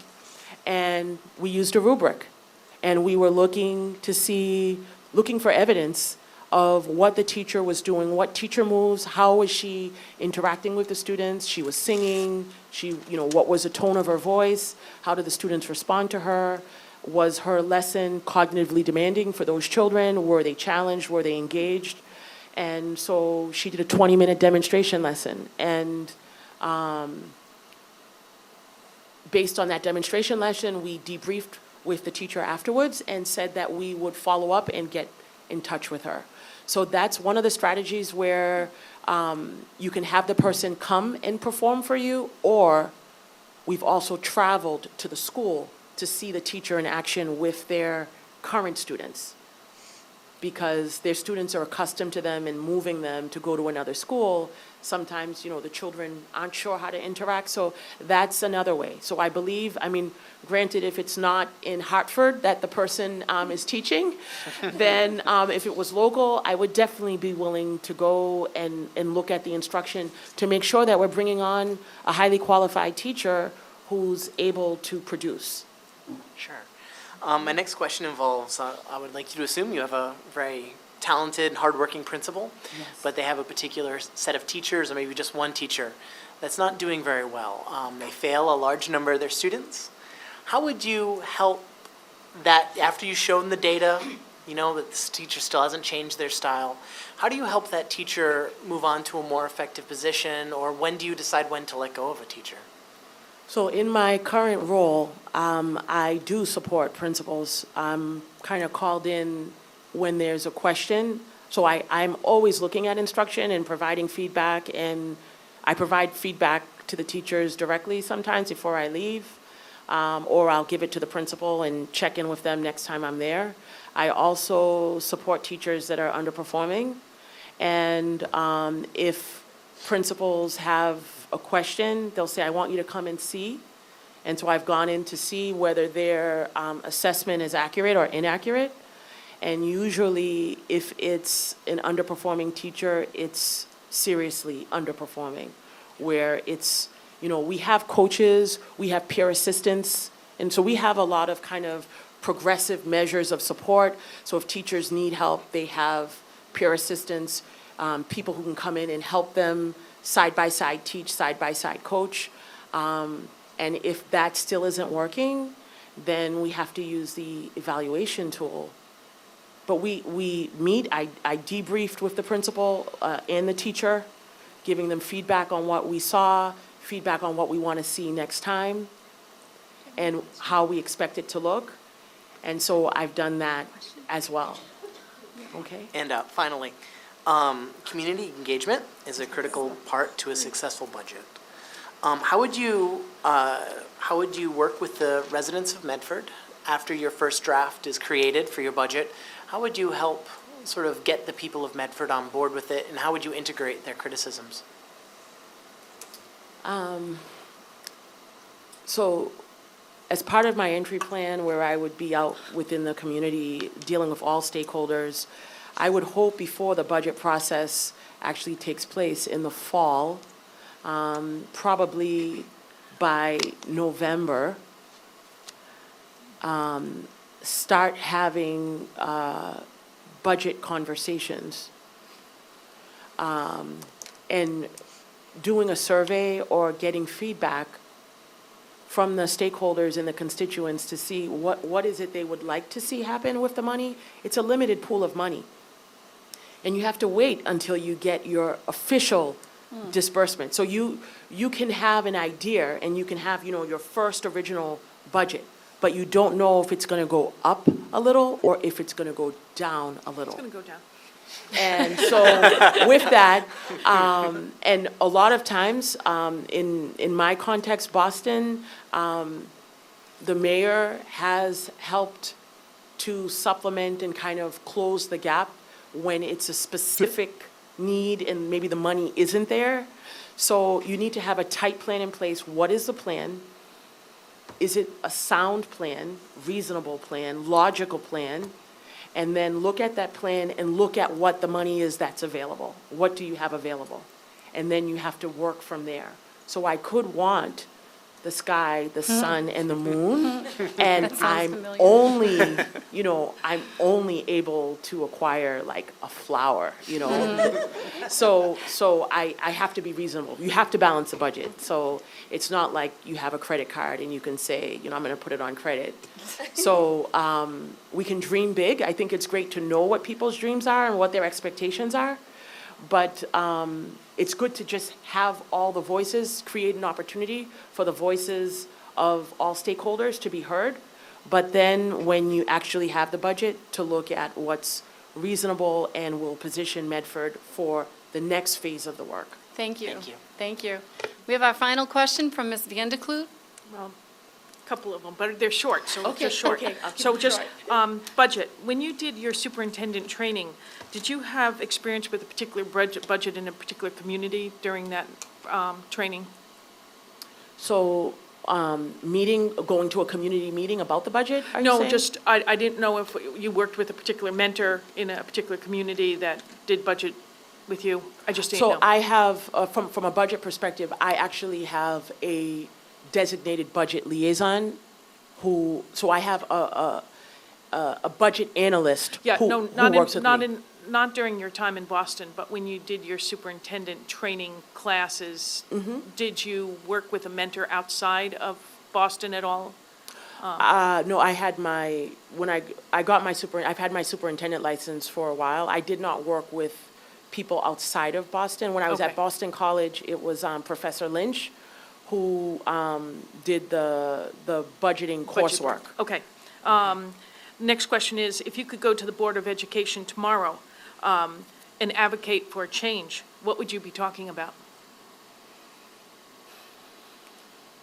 If I could go to the board tomorrow, I would be talking about if there was ever a possibility, if I was allowed to dream, that as we look at the accountability structure, the current accountability structure that's in place, it's in place, but it's based on a test that students take in ELA 2 sessions out of 180 days of school, and 2 days of math out of 180 days of school.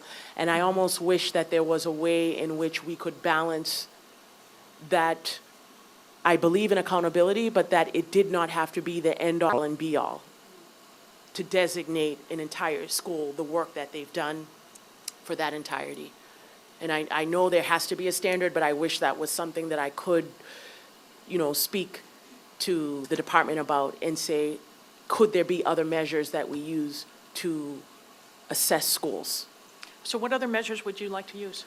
I would love to be able to use non-tangible measures like the culture and the climate, the environment, the engagement, the instruction that's happening in the schools, the populations, although we look at the subgroups and how the subgroups perform, but being able to, if you have a school that has a high ELL population or a high students with disabilities population, they may be taking the MCAS alt, so their performance is always going to look like they're not learning anything, or they're not progressing at the same rate as everyone else is progressing.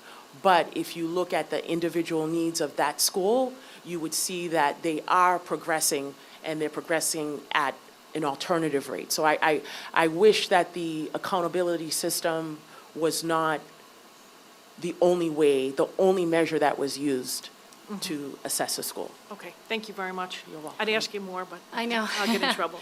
Well, thank you so much for being here this evening. We'd like to if you'd like to make some closing statements at this time, you're more than willing to. So I just want to say thank you to all of you, the school committee members. I want to say again that I consider this truly an honor and privilege to come back to Medford, home for me, and to take all my experience of being, different experience of teaching and being a principal and being a superintendent at the network superintendent and instructional superintendent, and bring all of the skills that I've learned back to Medford. That would be, a great honor for me, and I just want to say thank you again for this opportunity. Well, thank you. Thank you very much.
Very dangerous.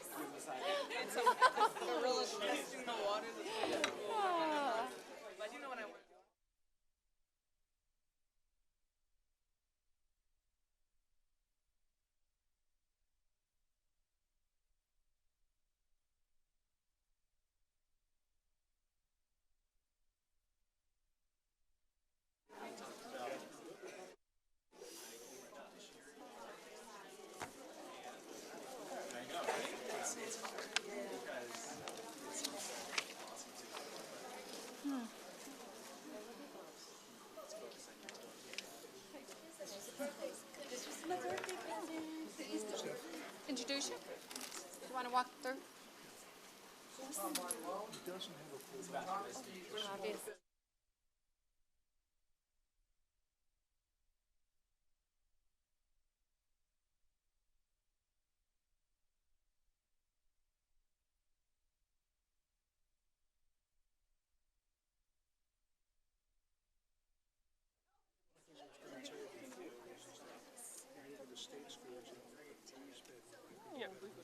Met him. We have with us Mr.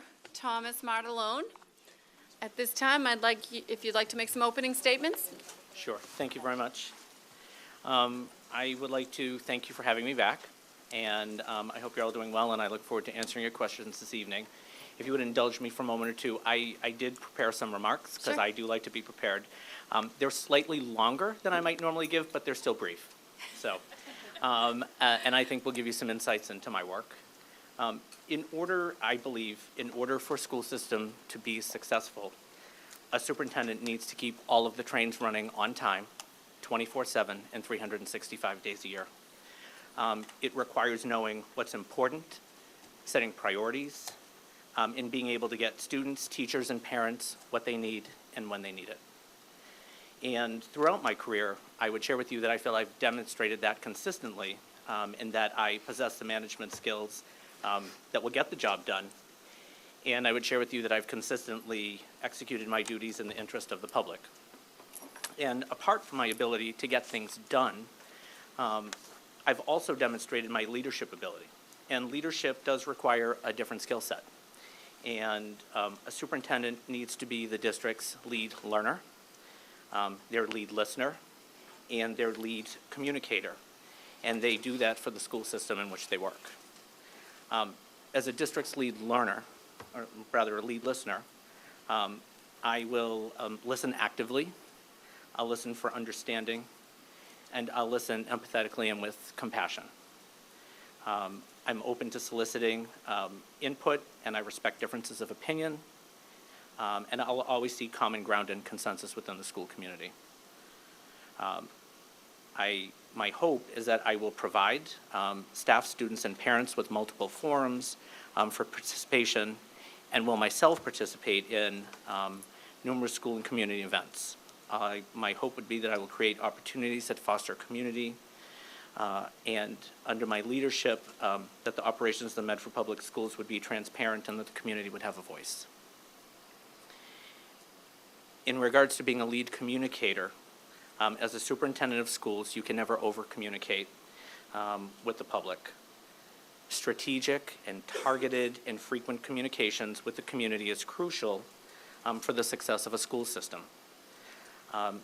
I would use multiple forums for communication, social media, monthly newsletters, superintendent roundtable forums, and use other media, such as the educational television channel you have, and district website, and tools such as blogs and podcasts to share information with families and the community at large.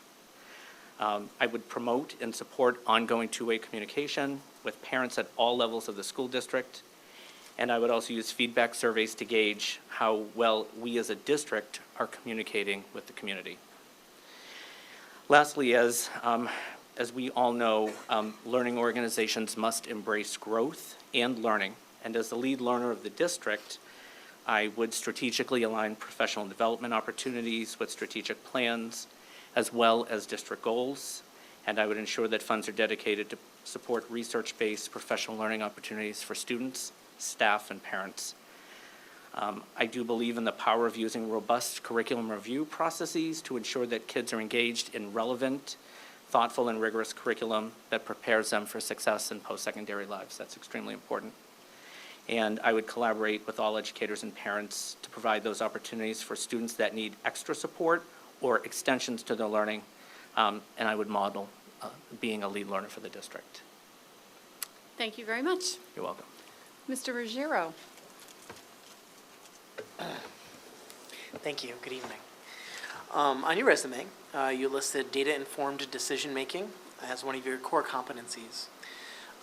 With some of the flaws and the issues with the MCAS and any data set, I wonder, how do you separate the signal from the noise when you evaluate student performance? So I guess if I needed to go back and actually revisit my resume, I might say student-driven, student-driven rather than data-driven. Data is always a number and it's a point. And I think it's really important to, one, keep in mind that behind every data point is a student, and the data is a beginning story. It's a beginning story about a student, it's a beginning story about a school, and it's a beginning story about a district. And I think sometimes people are very quick to look at data and maybe make a judgment or rush to try to come up with a solution. And what I often do is use data as a starting point for asking questions and trying to find out more about whatever the root of the data is from, whether it's MCAS, whether it's parent feedback. It comes in multiple ways. So I think we, based on accountability, for instance, MCAS, it's a very public test, and I think the public is very in tune to what school results look like when they're published. And I think sometimes those results may not always paint a full picture of a school. I think the other thing is that if you were to think of a comprehensive assessment system in a school district, MCAS is about 10% of that entire comprehensive assessment system. So what other data do you have that shows student performance?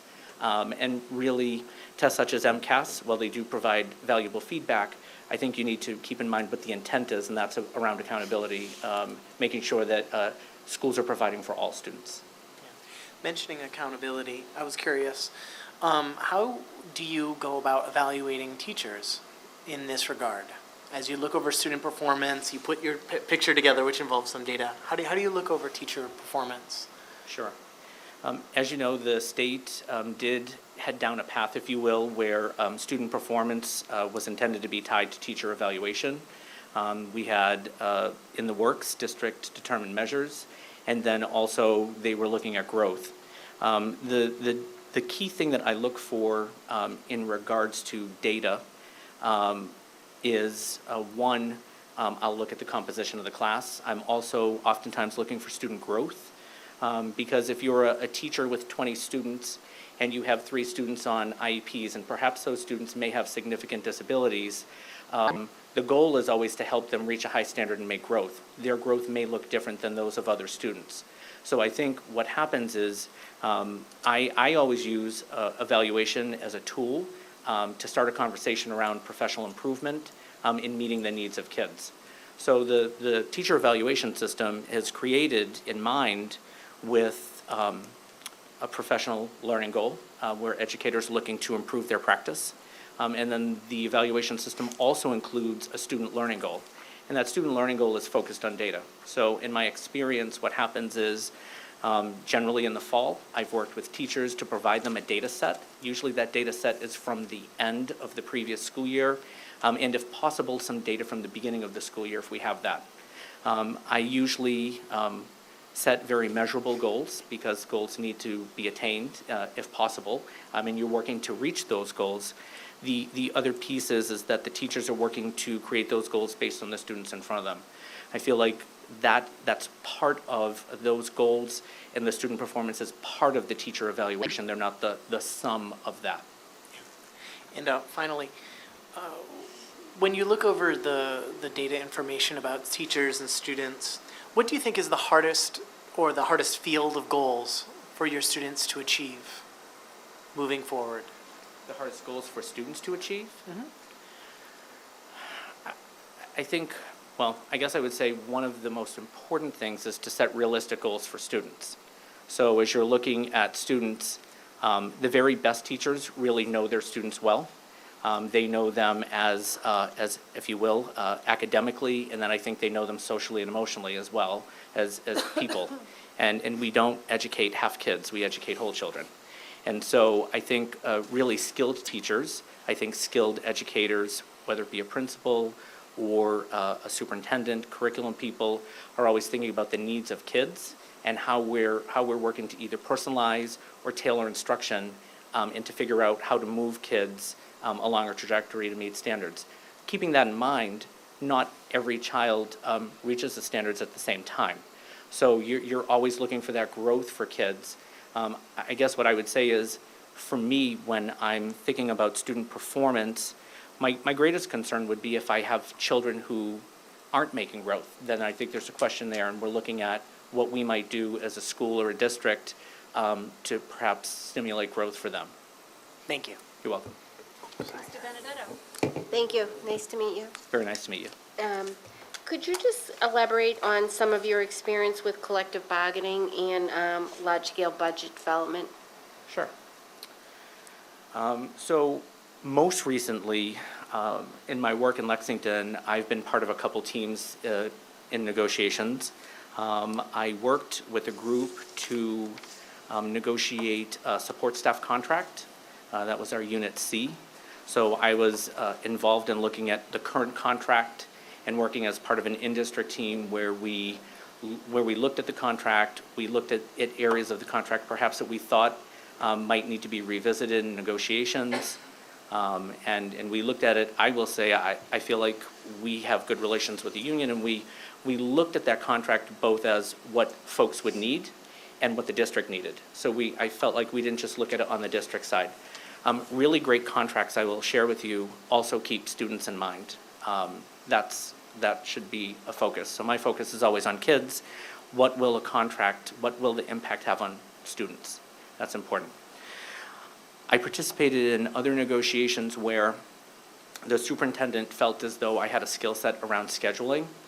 So our district was looking at implementing a world language program, and we were looking at what the impact would be across the system, across sets of elementary schools. So I was brought in as part of a bargaining team because of a skill set I had in creating schedules and what that would look like and what the impact would be across the district.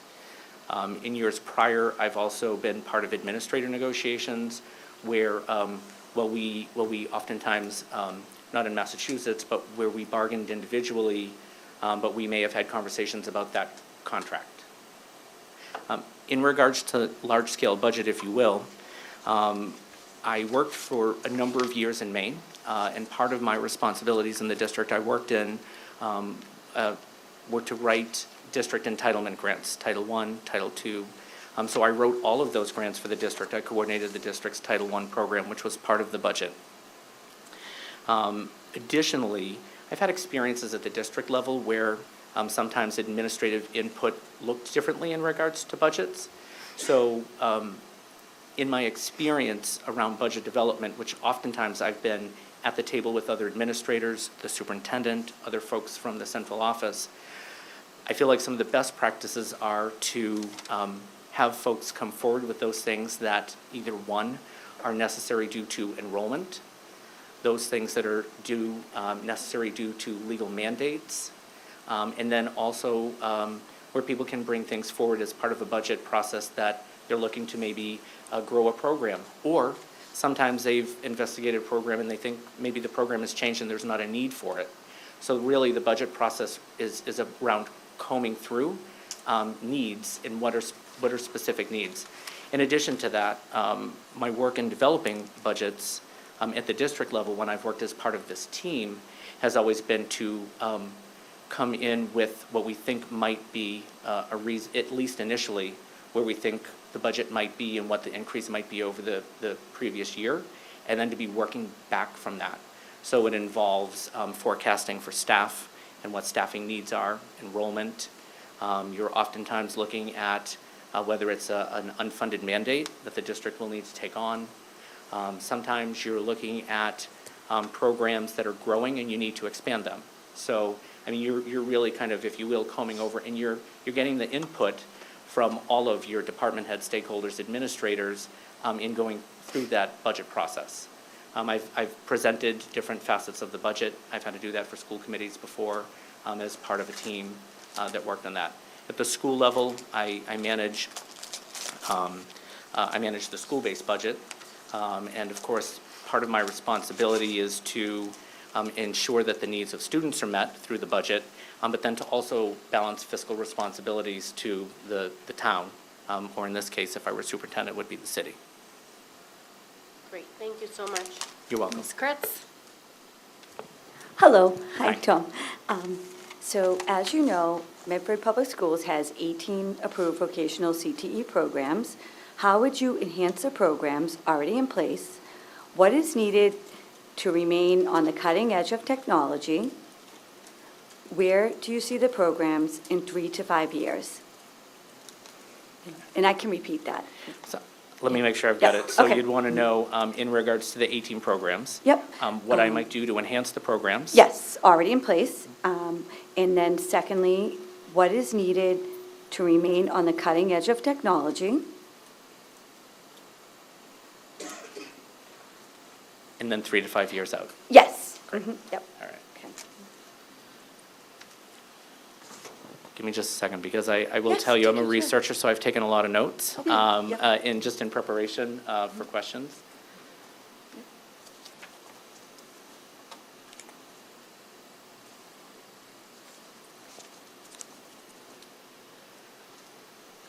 So one, I did have the good fortune of, it was interesting, I watched, as I've been doing my research about your district, I watched the video that you have online regarding career and technical education. I think one of the things for me, first and foremost, I will just say, was around the level of engagement that was demonstrated by students, which says to me, kids are invested in that program. I think that's really important, that the kids are engaged and that they feel like the education that they're getting is relevant. So that's one piece.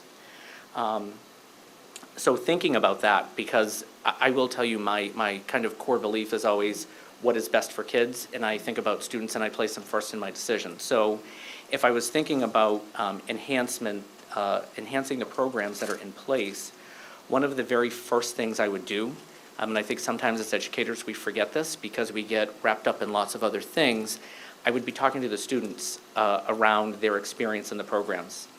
One, I would ask them about their experience while they're currently there. The other thing I might do is really talk to them as students are leaving the program and as they're going out into the workforce, because I would want to know if the skill set that they've received really enabled them to leave our schools and be college and career ready. So were they able to go into a profession? Were they able to successfully get into a second year or a 2-year or 4-year school and be successful with that? That's one piece. I think, I don't know if Medford does this, many districts will do post-secondary surveys. So they're waiting for kids to be out in the workforce for a period of time, and they're reaching out to those graduates to say, please tell us, now that you've been out in the workforce, how were you? So you're looking kind of at the kids as they're leaving, and then you're also reaching out to them for those kids that have been out. I think in regards to cutting-edge technology, I don't know what the current involvement or practice is, but I did look through the website for the Association for Career and Technical Education, and I had a couple kind of glimmerings as I looked at that. So one, I think they offer a lot of opportunities for people who are working in career and technical education. So I saw, for instance, on their website, they had a best practices conference. So I would be wanting for our educators to attend that conference. The other thing is, I've been fortunate to work in districts where we've done curriculum reviews. So I would be hoping that about every 2 years, and it would be intensive, but I think based on the nature of the programs, you would need to be doing frequent reviews of the programs. And as you're reviewing those programs, you're also reaching out to, for instance, if you have a computer science program, which I know you do, you're reaching out to technical companies to be asking them, what are you looking for in the industry, and how does our program, and here's what we offer kids, how does that align? And so you're looking at best practices, you're looking to see what the needs are in these companies. By doing a 2-year review, what happens is, especially in technology or the computer field, things change so rapidly. I feel like maybe more rapidly, and this doesn't mean that things don't change, for instance, in cosmetology, but the nature of technology changes so rapidly, you really need to kind of be combing through those programs and what they're offering students. Lastly, I guess I would just say, as I was doing my research, I was reading a little bit, a piece online, and I don't remember where, but it was about job markets. And so we have to be thinking that if we're having kids go through a career and technical program, and the job market outside of that experience is dictating something different, then do we need to look at maybe adding something new that's more relevant, or improving what we have? And then 3 to 5 years, I mean, I shared with you, I would be doing those kind of, if you will, program reviews. I would be doing them about every 2 years, and I would probably dovetail a technical piece with maybe another program that's a little bit less technical, but again, ensuring that over a period of time, you're going through those programs to making sure that they're cutting edge. And partnering with people in the industry, you'll get that feedback about whether your equipment is up to date. I looked at your budget for the 17-18 school year, and I did see where there were some capital funds and other monies allocated towards I think some of the facilities and the program and equipment. I think that's a key piece, and that's important. My plan as superintendent would be to be meeting with the director, obviously on a regular basis, to be kind of determining the needs for those students. Thank you very much. That answers the question. Thank you. You're welcome. Ms. Mastone? Thank you. Nice to see you. Very good to see you. So I guess my basic question is, what do you see as the primary role of the superintendent? And then following that, what would your first steps be if you were to be the next Medford superintendent? Sure.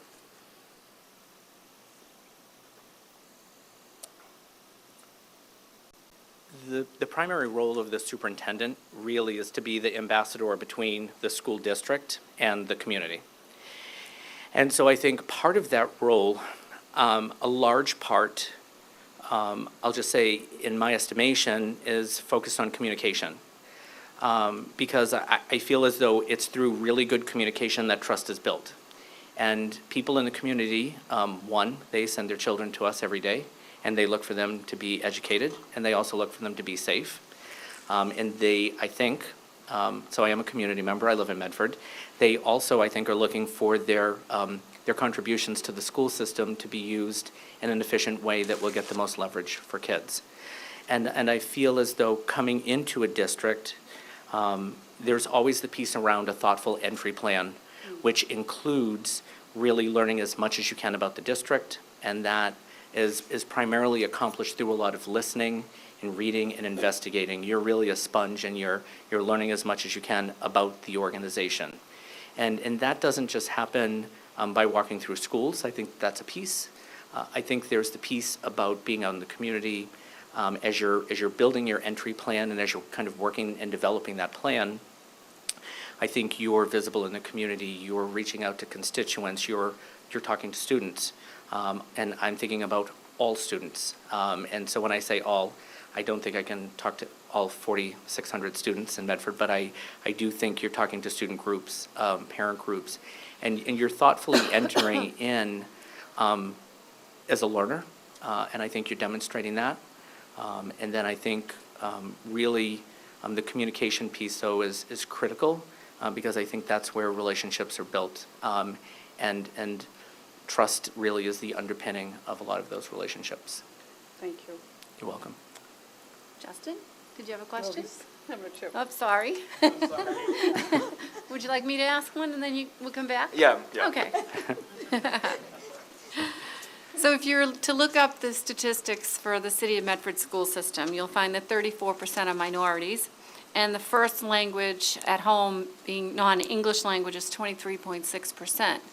Could you compare that to your current school system that you're in particular the school that you're in, and describe, does it match up or is it extremely different? So I currently, what I would share with you is this. I work in Lexington currently, and I've been there for 8 years. And I would say that we have experienced exponential growth in the number of students that are non-English speaking. That includes students who are perhaps newcomers that come to us with absolutely no English, and then kids who have another language spoken at home. And it was interesting because I was just talking with my ELL teacher a little bit about working to meet the needs of English language learners. So we've done some work as a school thinking about kids that come in with absolutely no language. And how do we support those students? How do we support students and how do we support families? And I was thinking a little bit about, okay, if I were a parent who did not speak English, what would my first, if you will, foray be into a district? And I'm thinking one of the first things it would be if I had to register my child. That's one of the first places people go. And then the other piece is getting your child to school and interacting with the school. And so I was really thinking about, as a community, how do we, one, come to recognize and understand diversity and what it means for the community, but then to support students who may not be able to access language. And some of the work we've done, I feel like has been extremely meaningful based on parent feedback. So some of the work we've done with our English language learners, particularly newcomers, has been to build mentoring programs.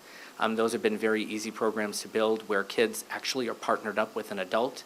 And the focus is not on, let's say, academic vocabulary. The focus is about conversation and helping those students, if you will, kind of acclimate to the school and the district. The other piece that we've done through that mentoring is that we've also provided a forum for parents. So what we have found, sometimes our ELL parents aren't able to maybe navigate the website, and we do have translators built into the website. If you've used Google Translate at all, what I would share with you is that it's not always a very clear translation. So my family in Italy, when I translate for them, they can tell when I'm speaking on my own in Italian or when I'm using Google.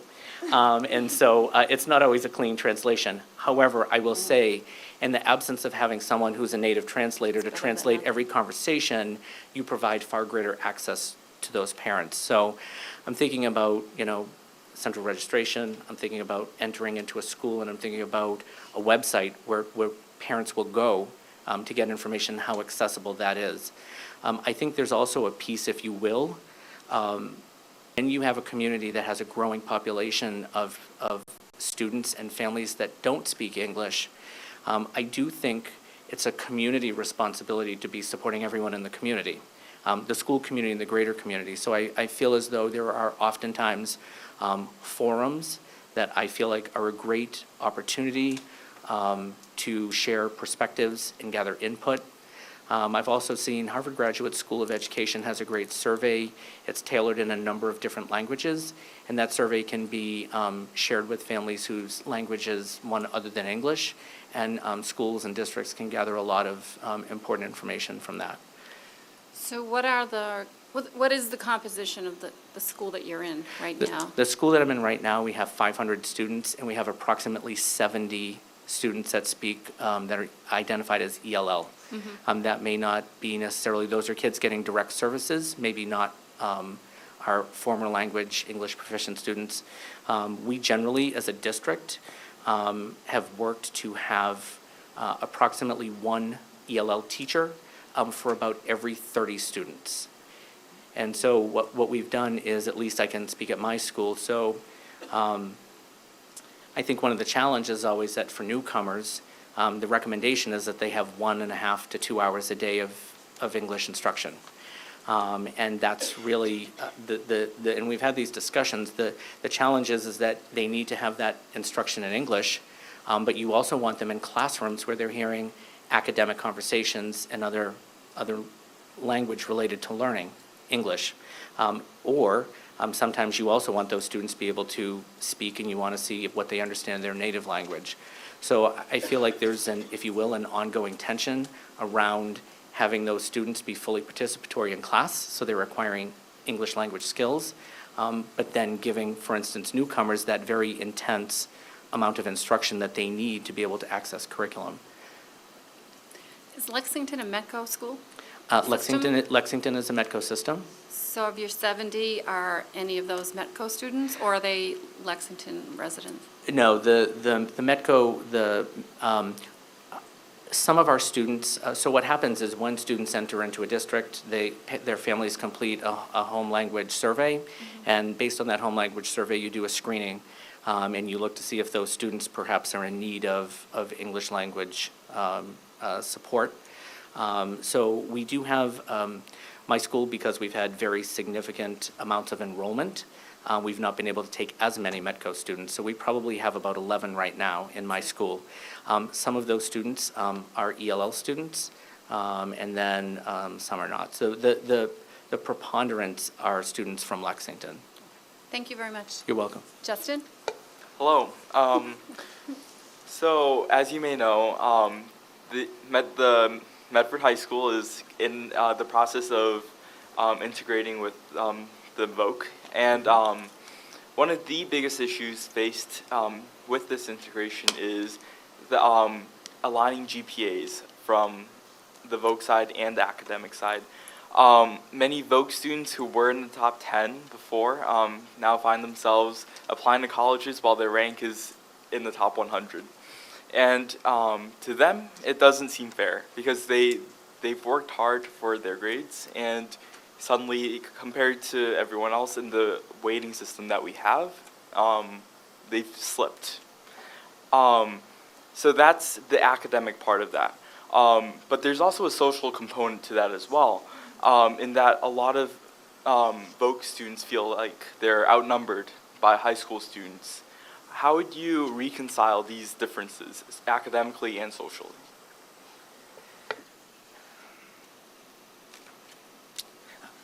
So I've read, obviously, that there's been, if you will, this kind of meshing of the career and technical education in the high school. And I do think, I think sometimes with really great things come some obviously unintended consequences. And I think this sounds like one of them. I think it would be important, one, for the district, the high school principal, the director of the VOTEC, first and foremost to investigate some ways that they might remediate the issue around GPA and student standing, because clearly it is important to those students. And I think my guess is it's probably important to them both academically and then the way that perceptually, if you will. And so I will tell you, I'm somebody who's fairly tenacious. I generally, if I set my mind to something, I most times accomplish it, or I come very close. So I would be hoping that there would be ongoing discussions with the students at the vocational technical school and the director and the principal, and whether it's a superintendent or assistant superintendent, there would be some conversations there to see what would be a way that that might be addressed, that would not take away from the integrity of the grading for either high school students or those students in the career and technical education, but somehow be a middle ground, and if there were win-win. I think likewise, I think it would be important to perhaps, at least in the interim, because it perhaps could change over time, but I feel like those students need to be provided a voice as to how they're feeling, and that needs to be taken into consideration, because if you're, there's a lot of talk now about diversity and inclusion and equity, and I think if you're thinking about diversity and equity and inclusion, I don't think that necessarily always comes down to just race. I think you're also thinking about all students, and so how do those students feel included or not included in the general population? What I think would be good is that if there were some type of a forum that not only included those students, but because there's a greater population of students from the high school, I would think that it would be important that those students be included in the conversation. An appropriate forum might be a student senate forum or some other forum where those voices could be heard. And sometimes it might just be that other people need to hear how those people feel. So that's my experience, is that sometimes when people are maybe feeling disenfranchised, one of the best ways to, if you will, begin to meet their needs is to be a listener and to build some empathy there. And I think it requires building empathy on the side of the greater population of students who may not be understanding how those students in the career and technical education are feeling, and then how to build some bridges between both so that everybody feels like it's an inclusive community. And that may take some time. You're welcome. Thank you. Ms. Vanek. Hi, Dr. Martelon. I noticed in your resume that there was a year when you went over to the dark side and you worked at the Massachusetts Department of Elementary and Secondary Education. Could you tell us what brought you there? Sure. And what you learned during that year and why you left? Surely. So I began my career, my educational career in Maine. I was a teacher and an administrator for quite a while. I'm originally from Roslindale. I will tell you, I did wake up a number of times in Maine and I wondered how I got there, because it was definitely not an urban or suburban community, which I had been used to as a youngster. My family is all from the Boston area, and we lived away for a long time, and then as I mentioned, I began my career in Maine. At one point in my teaching career, I worked for a principal, and she had moved to Massachusetts, and she worked for the Department of Education. And she worked closely with the commissioner, and I periodically would see her when she would come home to Maine, and we would be talking, and I was sharing with her some of the work that we were doing at my school around tiered systems of intervention for students, and the work we were doing around helping students at risk. We had been doing that work with what I would consider very good results, and I just happened to see her, and she said to me, look, we have an opening that will be coming up at the department. And, with your skills and experience, I really feel that you would be able to help school districts. So the job was with the division of the department. It was called Urban and District Assistance. And my job as an upper-level manager was to work with large urban school districts. So during my time there, I worked with Boston Public Schools. I worked with Lawrence, New Bedford, and Lynn. So right around the time that I was there was about the time that there was a large Department of Justice inquiry into the city of Boston because they had underserved approximately 4,500 ELL students. And so part of my work was to work with the public schools in leveraging money. So we granted money to districts, and then we would go out, I would go out, and I would work with these districts to see if we could leverage some of those grant monies for the benefit of students to improve programs. So part of the work I was doing in Boston, we had a multi-million-dollar grant, and we were looking for them to find ways to give ELL students compensatory services. Some of the work, other work I did in Boston, I worked at English High School with the principal there. He was a relatively new principal, and I worked with him and his leadership team. In New Bedford, I was working with them around developing a principal, what's called a PLC, a learning community. And in Lawrence, we were also looking at professional learning communities, and at the same time, we were facilitating what we called learning walks, which were engagements in schools where we would go out and go through schools and look at practice. What I would share with you is that my drive has been, from the day I stepped foot into a classroom as a teacher until today, has been around helping kids. And the unfortunate thing is that I felt as though I was fighting a tide of bureaucracy at the department, and school districts were not always willing to be partners with us because of everything that came along with, if you will, taking grant money, and there were stipulations and things that they needed to do. So I really missed, if you will, getting traction for kids, because that's where my heart is. That's where I feel like some of the best work I've done is getting movement for children in a positive way, academically, socially, emotionally. So it just so happened that at the time I came back to Boston, I had a colleague from Maine who also moved to Massachusetts, and she let me know about a job opening in Lexington, and thus my return to public education. I could ask another. Sir, you want to follow up, or? Yeah, well, no, Mr. it's not, well, anyway. Could you speak to a time when you had to address parents about a difficult event that took place in a school that you were overseeing, or a change that you had to implement that was unpopular, where you had to address parents? Sure.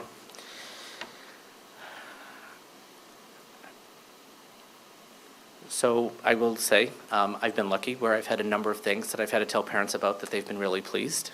And then there also have been times where I've had to implement changes that perhaps were not the most popular.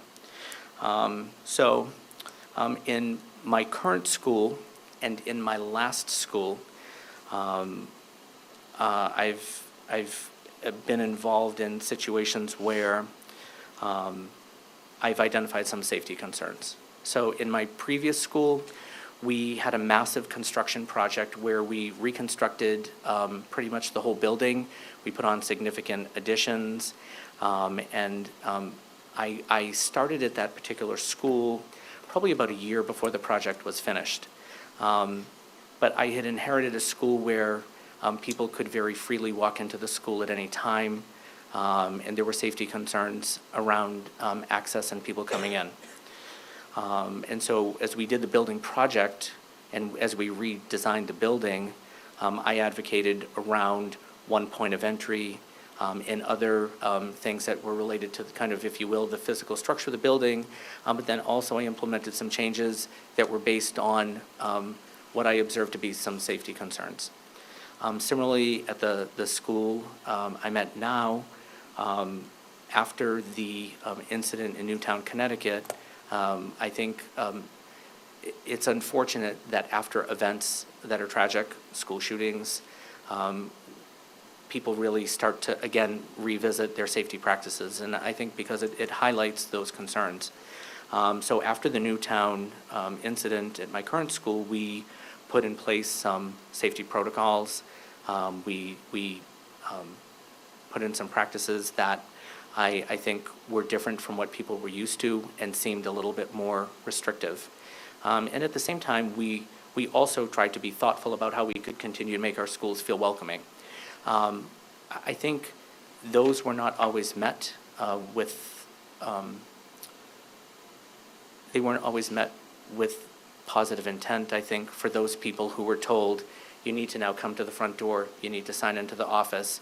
You know, if you're here volunteering, you need to go to where you're volunteering, and then you need to check out and leave. And I think people felt as though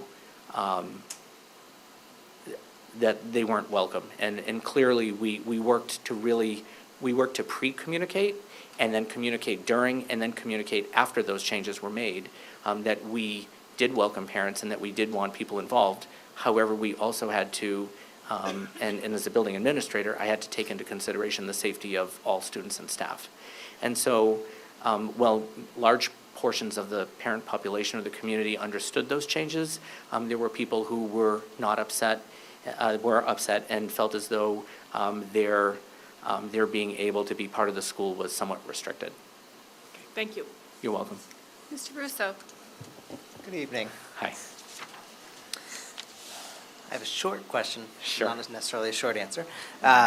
What is a popular educational initiative or practice of which you are skeptical, and why?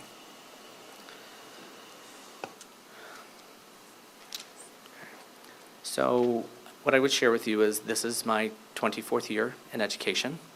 And you've probably heard this before. I think sometimes things come and sometimes things go. And then they come back again, and then they leave. And so I feel like over the last several years, and I'll tell you what I'm skeptical of, and then I'm going to clarify. So I think, if you will, for a period of time, walkthroughs were all of the rage, which really a walkthrough is a process by which a school may pick a focus or a problem of practice, and they may send groups of educators out to go around the school and do very quick, if you will, I'll call them observations, not for evaluative purposes, but to gather, let's say, data or trends about the school or student learning, a number of factors. I think I'm skeptical about walkthroughs when people aren't doing them thoughtfully. And so people hear about something new and it sounds promising and it sounds exciting, but I don't know that they necessarily always think through kind of, if you will, the process or kind of the strategic purpose behind it. So for instance, a walkthrough really would be intended, it could be intended for a couple of things. It could be to look at practice. It might be to look at student engagement. It could be look at a specific teaching strategy. So you enter into the walkthrough with a purpose behind it, and then you gather data, and then you need to be doing something with that data. Because if you invite, over time, hundreds of people to your school, and then you do nothing with the walkthrough data, then you've created an exercise in which maybe teachers aren't informed, and the school itself reaps no benefit. So I'm skeptical when people say, oh, we're doing walkthroughs, or we're doing instructional rounds, or we're doing learning walks.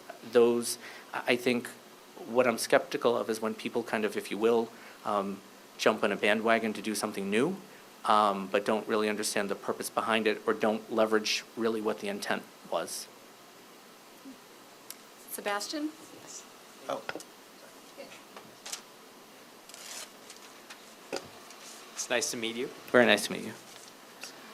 So, looking at your resume, you've obviously worked in Lewiston, Auburn, which has limited resources, as well as Lexington, which is, I would say, less so. Quite a bit less. My question to you is, where do you see Medford, and how would you use your experience and be a leader to address that situation, maybe recognizing, I guess, our financial, where we are as a socioeconomic class in Medford. How would you move forward with that? Surely, that's a great question. So it's interesting, and you bring up a good point. So I worked in a school district where every year we would come around the table as a group of administrators, and my superintendent would say to the team, we need to cut $1 million. And of course, those were always tough discussions and tough decisions. And what I would share with you is that it could be painful at times because people would come up with small, if you will, small ticket items. Well, I can cut this for $20,000. And so at the other end of the spectrum, I do work in a district now that socioeconomically is very different than the district I had in Maine. I have a lot of resources available to me at the school and then at the district.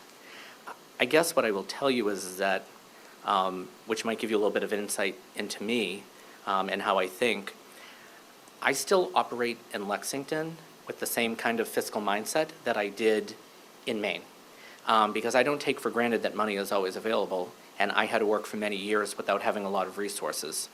So in thinking about Medford, the first, again, I've said this earlier, the first focus is always about students and what students need. And so when you're thinking about building budgets or developing programs, you're thinking, you as a superintendent, I need to be thinking about what's best for kids and what's best for the system, and then I also have to be kind of managing and thinking about, I said earlier, I'm an ambassador to the community, and so communities don't have endless pots of money, if you will. So it's really about thinking what is the very best education that we can provide students in Medford, and what are the tools that we need to support providing them that education, and then what are our circumstances that we're operating under, and where can we make some growth? Are there things that we're doing that maybe we shouldn't do anymore, and those will result in us being able to perhaps shift monies in other places? I think you also have to be creative. I think you have to be creative around how you're spending money. And so when I say creative, meaning that as a superintendent, you're always looking for efficiencies. You're not doing that at the expense of students and teachers and families, but what you're looking at is how can I leverage what we have to best meet the needs of kids. And that, I think, is part of, that's part of a dialogue that happens with the superintendent and the school committee. I think that's a dialogue that a superintendent has out in the community. So I live in the community. I know people would be asking me. I probably would not make it out of the grocery store, and I'm sure people would want to be asking me what my thoughts are. Or if I'm out, people are going to want to hear, how will I ensure that kids get what they need? So, fiscally, I will say, I probably operate a little bit more conservatively, but I do that because I want to make sure that, that we get kids what they need in a meaningful way. Thanks, John. Justin? Hi. So a lot of social science teachers are pushing for a reinstatement of a civics curriculum in our education. What do you think is the role of civic engagement at the high school, the middle school, and the elementary levels? Sure. I'll start with the elementary. I'll work my way up. So I think, if you will, at the elementary level, I think civic engagement can begin very simply within a classroom community. Teachers build those classroom communities at the start of the school year. They do that through structures like what is called morning meeting.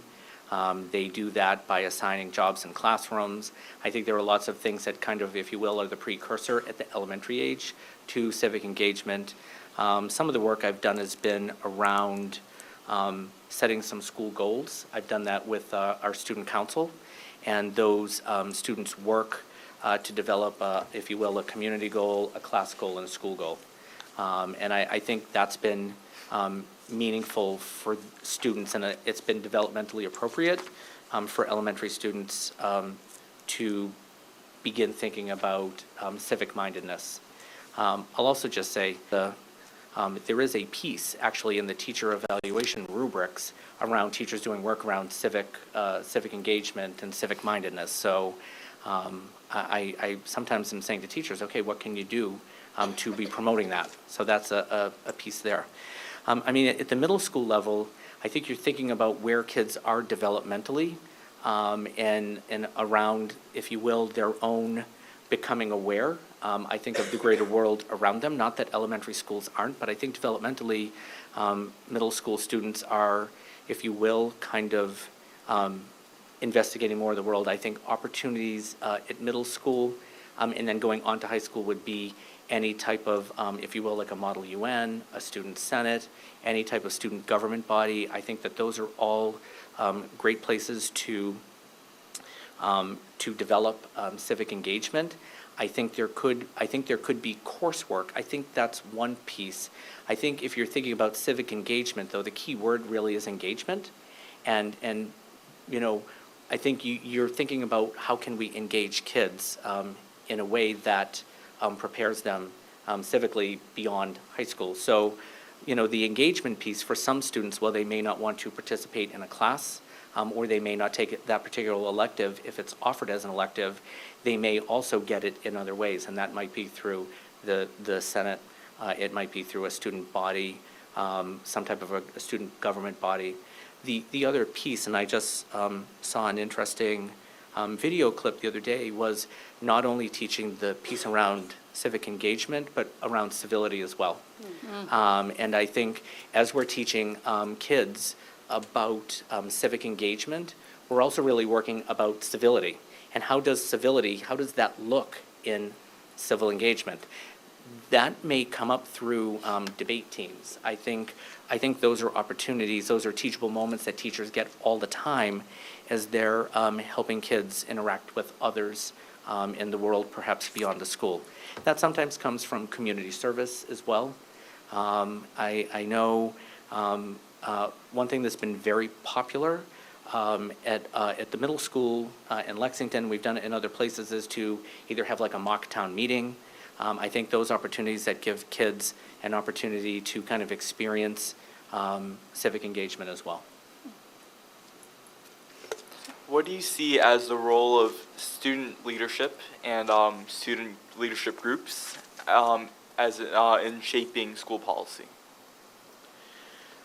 So I guess, so I want to, so you have district policies, and those policies govern school districts. I think sometimes what happens is people call school policies policies when in fact perhaps they're procedures. And so I always think of what's a policy. So I'm thinking of a school district policy. I think schools have many practices and procedures. I do scratch my head a bit when we say a school policy, but I understand your intent. I think if we're looking for students to have agency, I think students need to have opportunities to voice opinions. I think that's a great way to practice what I just mentioned around civility. I think students want to be heard, and I think we oftentimes put, if you will, a policy or practices into place, and there's intent and impact. And I think sometimes when we're putting things into place, we have an intent in our mind, but we don't always go back to think about what the impact will be for students. And sometimes there are unintended consequences that come from there. So I think there are times when we need to be reaching out to students and saying, we're looking for a governing body, a student body to give feedback, and then provide opportunities for leadership. So I will say that obviously most recently, schools across Massachusetts and the country were, I'll say, grappling, trying to figure out how to best support First Amendment rights and student walkouts. And one of the things that for me was amazing was that our administrative team met with high school students and really talked through with them as they were kind of planning their student walkout. And we really were trying to walk a line where we were able to balance them exercising First Amendment rights. We were trying to think about student safety. We were trying to think about civic engagement, if you will, and students having a voice there. And I felt like that was amazing, that students were organizing, and not just that they were organizing, but that they were coming to the table and having discussions with all of the administrators, the superintendent, the chief of police, and it was a great opportunity there where students had voice. So I think in instances like that where you can involve students, I think you not only promote giving kids agency and a voice, but I think those are the types of people you want to go beyond the school community after they graduate and have a voice in the greater society. You're welcome. Follow-up on that? Curious about something. Follow-up. So, say there was a student walkout tomorrow, which there's not going to be. Thank you for putting them all at ease. Right.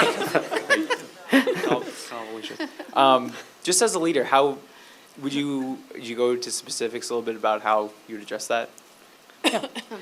So, I mean, I just touched a little bit upon how we addressed it recently, and I felt as though I felt like we used a thoughtful approach. So I'll kind of walk you through that. I felt like it was a very good process. It was thoughtful.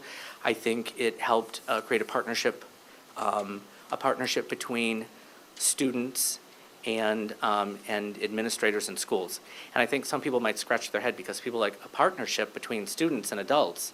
We should be partnering with students. Those are the people we're entrusted to care for and educate every day. So one of the things that we did, and obviously if a walkout happens and it's not known by administration, this was a little bit of a different situation. So we, if you will, employed the help of our school attorney, and we talked a little bit about our if you will, our legal liability and what we were responsible for in regards to students.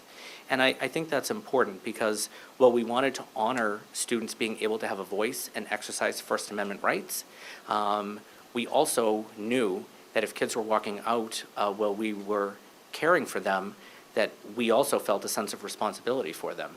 So the students went back and forth with a number of plans, and we engaged in dialogue with them about their plan, and then kind of, if you will, talked through what might have been some things that they perhaps might not have thought about. So for instance, students wanted to assemble on the Battle Green, and there was some sharing around their march with some media.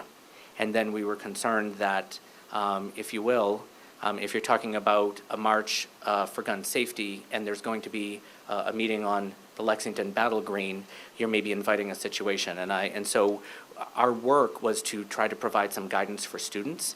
At the end of the day, we really went back and forth in a dialogue, in a discussion, and the students, we ended up having a snow day on the day of the walkout. The students did still hold the walkout the day after.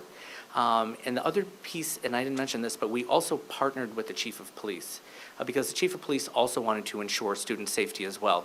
So what they were able to do was to really cordon off a very large section of road outside of the high school where students could safely walk out and prepare speeches and engage in discussion and discourse around gun violence and school safety. So in my estimation, we really reached a win-win because students were able to exercise their rights, and we all felt like we were able to have a conversation with them and ensure their safety while they were with us. We had plans also for students who did not participate in the walkout, and so we also needed to ensure their safety as well, and kind of create, if you will, an equitable situation for everyone. You're welcome. Mr. Ruggiero? Thank you. I have some questions about blind spots and pitfalls. My first question is, in your decades of experience in education, what common pitfalls do you see superintendents fall into, and how would you avoid falling into those traps? So I think I will say on some level it's similar to, if you will, being a building administrator, although it's scaled up obviously to a district. I think sometimes, the very best leaders hire great people and they let them make lots of decisions independently. And then there are times when educational leaders hire people and they solicit input, and then based on that input, they may make some decisions. And then I think there are other times where when you're in a leadership position, you do need to make a decision based on what you know about the organization, and you're not necessarily always able to solicit input, but you make that decision based on a level of competence and skill. And I think sometimes, if you will, I don't know if I would call it a blind spot, but I think sometimes when you have to make a tough decision and people don't like that decision, I think you may feel community pressure or pressure from people within the organization to perhaps rethink your decision. And I think really part of kind of, if you will, trying to address that blind spot or make sure that it doesn't happen, and not to say it won't, but I think about is when you're making a decision is to provide the why and then the who and the what. I feel like that's really important. And if you're able to explain the why, I feel like that sometimes helps. And then look at the who and the what. So I don't think that's, always the case. However, I do think that can be difficult when faced with a lot of pressure from the community, because you are accountable to the school committee, to administrators, to students, to parents, and sometimes those decisions are hard and you feel pressure to maybe either back away or to change your mind. And that doesn't mean that you aren't reflective and you don't think about your decision. And sometimes you may need to move your stake and rethink your decision or while you're looking at another vantage point, maybe you discover based on feedback something that you didn't discover. So I think, I think that can be hard. I think another, if you will, a blind spot is to try. Your job is to do the very best that you can to meet the needs of all students and to meet the needs of kids. And that's first and foremost. And I will just say, even as a building leader, it can be very easy to get swayed and taken away from that by lots of other competing things. It might be an unfunded mandate. It might be something that you're asked to do that perhaps, really does not, kind of takes you away from the focus of teaching and learning. Sure. Also, I'd like you to tell me about, tell us about a time that you were taking an action it wasn't quite proper, and you had a mentor adjust your behavior, and tell us about like what led you in the wrong direction, how are you adjusted?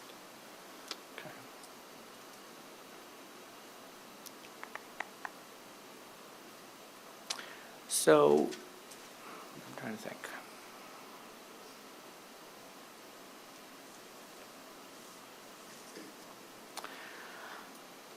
Maybe not a mentor, but so I've done a lot of work with tiered interventions for students, and what I will tell you is that sometimes we've tried things that have worked and worked well, and other times we've kind of entered into some things that maybe didn't quite go well.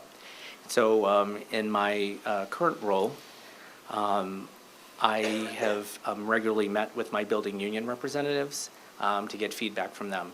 And then oftentimes what I'll do is I'll meet with them, and then I might meet with them before I have a school leadership team that we formed. So what I may do is I may meet with them, and then I might meet with the school leadership team. And then if any issues come up, then I'm kind of funneling that through a team that is a representative body of the school. So there have been some times in some of our work around tiered interventions that we've thought of some ideas that we might try.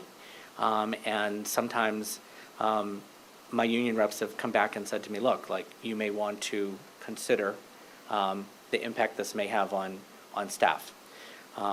So, I mean, there have been those times, and then I've said, oh, I didn't think of that, thank you.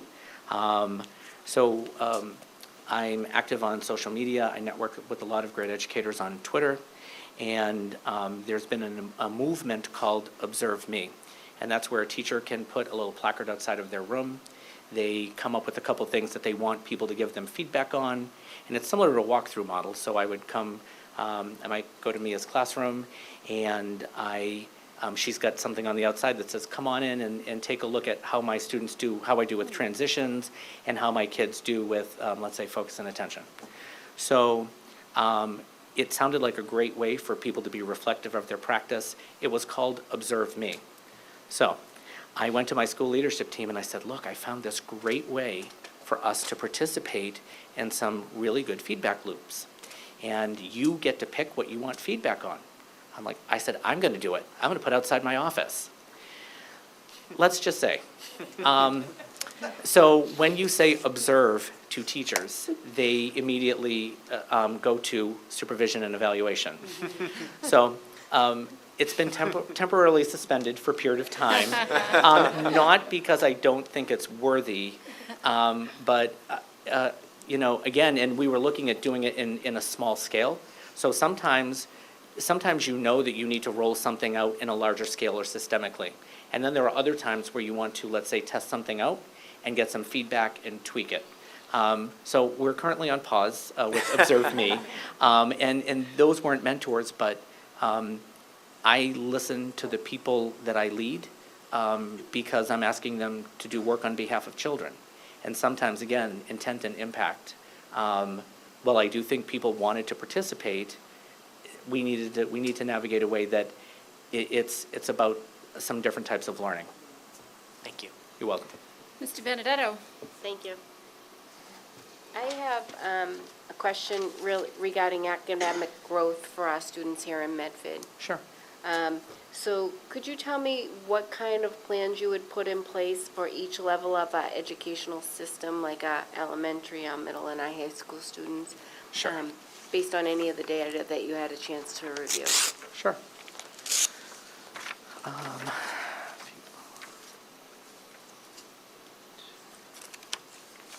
So I've looked over your MCAS data, I looked over your school report card and student growth portfolio, your student growth profiles, and I want to be careful about kind of drilling down too specifically, but I do want you to know that I looked over data for all of your schools, and I looked over school report cards and accountability levels.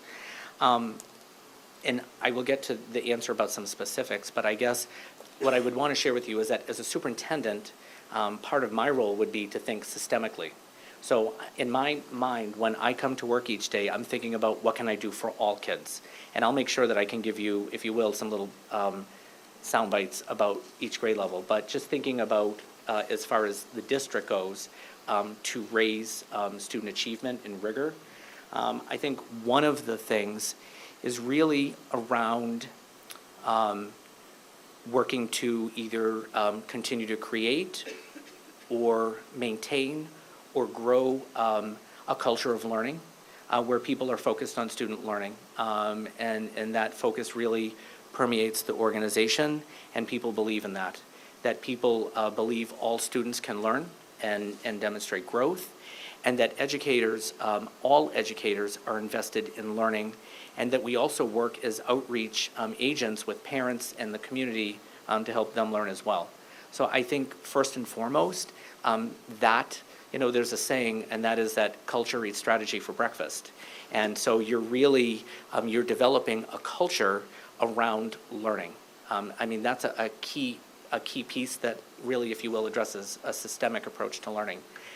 The other piece, and I've seen this done, I don't know if the school committee has talked about this, I've seen some and read about some very successful districts where the school committee would set a particular goal. So there was a particular school committee, they wrote a book. The book is called Annual Growth, Catch-Up Growth. And the book was about time on learning, and the school committee set a particular learning goal. And that learning goal was that all students would be reading on grade level by the end of third grade. That I will tell you was probably one of the most powerful reads I've had in my career. It was about focusing resources and time to ensure that kids get what they need, and that you're doing some early intervention there, and that came from the school committee, and then permeated its way through. I think some other things that move learning for all kids is that there's a robust curriculum that's engaging, and that there's a process around reviewing, evaluation. There's a process around evaluating and reviewing curriculum regularly. So, for instance, in my experience, one of the very best ways to help improve learning is by having that great curriculum. So if you're engaging in a curriculum review approximately every 3 years, so you would enter into, for instance, a curriculum review for reading or English language arts, reading and writing, and it's a 3-year review process. And as you're done with that, you would then move to science, and you would do a 3-year review. You would then move to maybe math. And so, that's a way to boost student achievement, because as you're doing that work, you're looking at the relevance of curriculum, engagement. Maybe you're looking, to do something like project-based learning, which may integrate different types of learning into a project for students. You're also looking at your assessments at the same time. So that's a very robust way to get movement.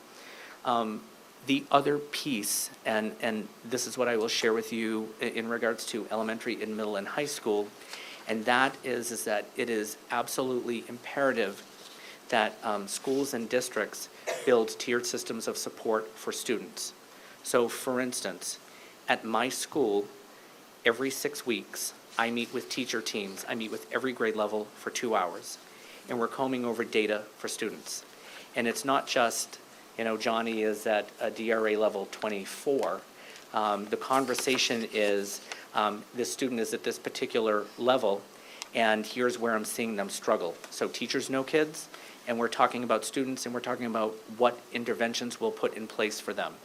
I'll just say tiered systems of support and building in intervention and doing the work around RTI, response to intervention, is oftentimes a little bit easier at the elementary level. I think it's a bit more challenging at middle schools and high schools. However, I've seen people successfully do it. So our middle schools have been working to build in a block of time during the day.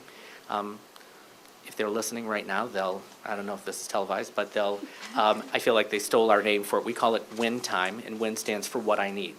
And so that means that some students are getting interventions for those kids that need it, and some kids are getting extensions. At the high school, they've worked to try to roll up some of the work we've done at the elementary level into a block that they call I block. And that I block is a time where students can go to teachers for extra help.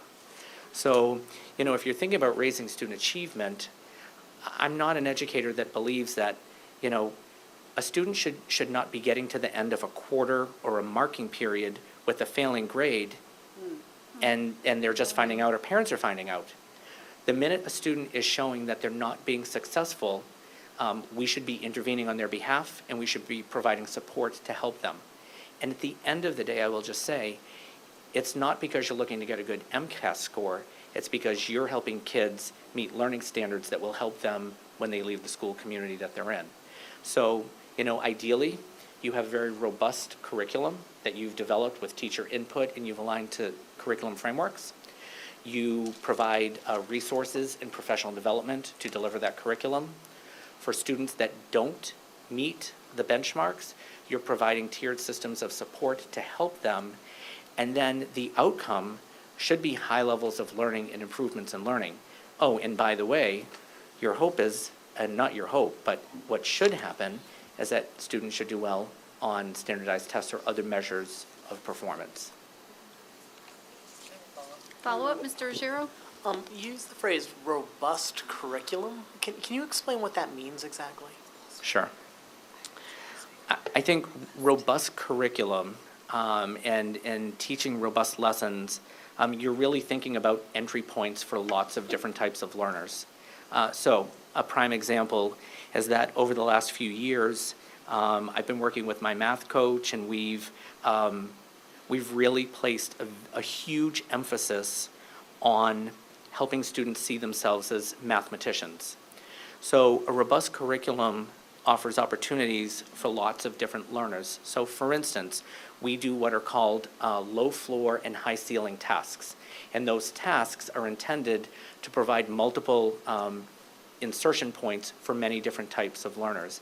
And we've shown parents some of these activities. So you create an activity where you may have 4 symbols, and you ask students in a math class, what do you notice? What do you wonder? All kids can engage in that. It may not look like mathematical learning as some people may know it, performing an algorithm, but it's those robust kind of, if you will, curricular experiences. Additionally, when I think about robust experiences, I think we gravitate towards lots of classic literature, Ernest Hemingway, and, are we thinking about texts that reflect the kids that are in front of us? Medford is a diverse community. And many of our communities, urban communities, suburban communities, maybe not as much so, but urban communities are diverse. So a robust curriculum thinks about, for instance, when they're selecting literature for kids to read, what might help reflect lots of different students. Very good, thank you. Ms. Kretz? Hi, how you Hi. doing? Okay.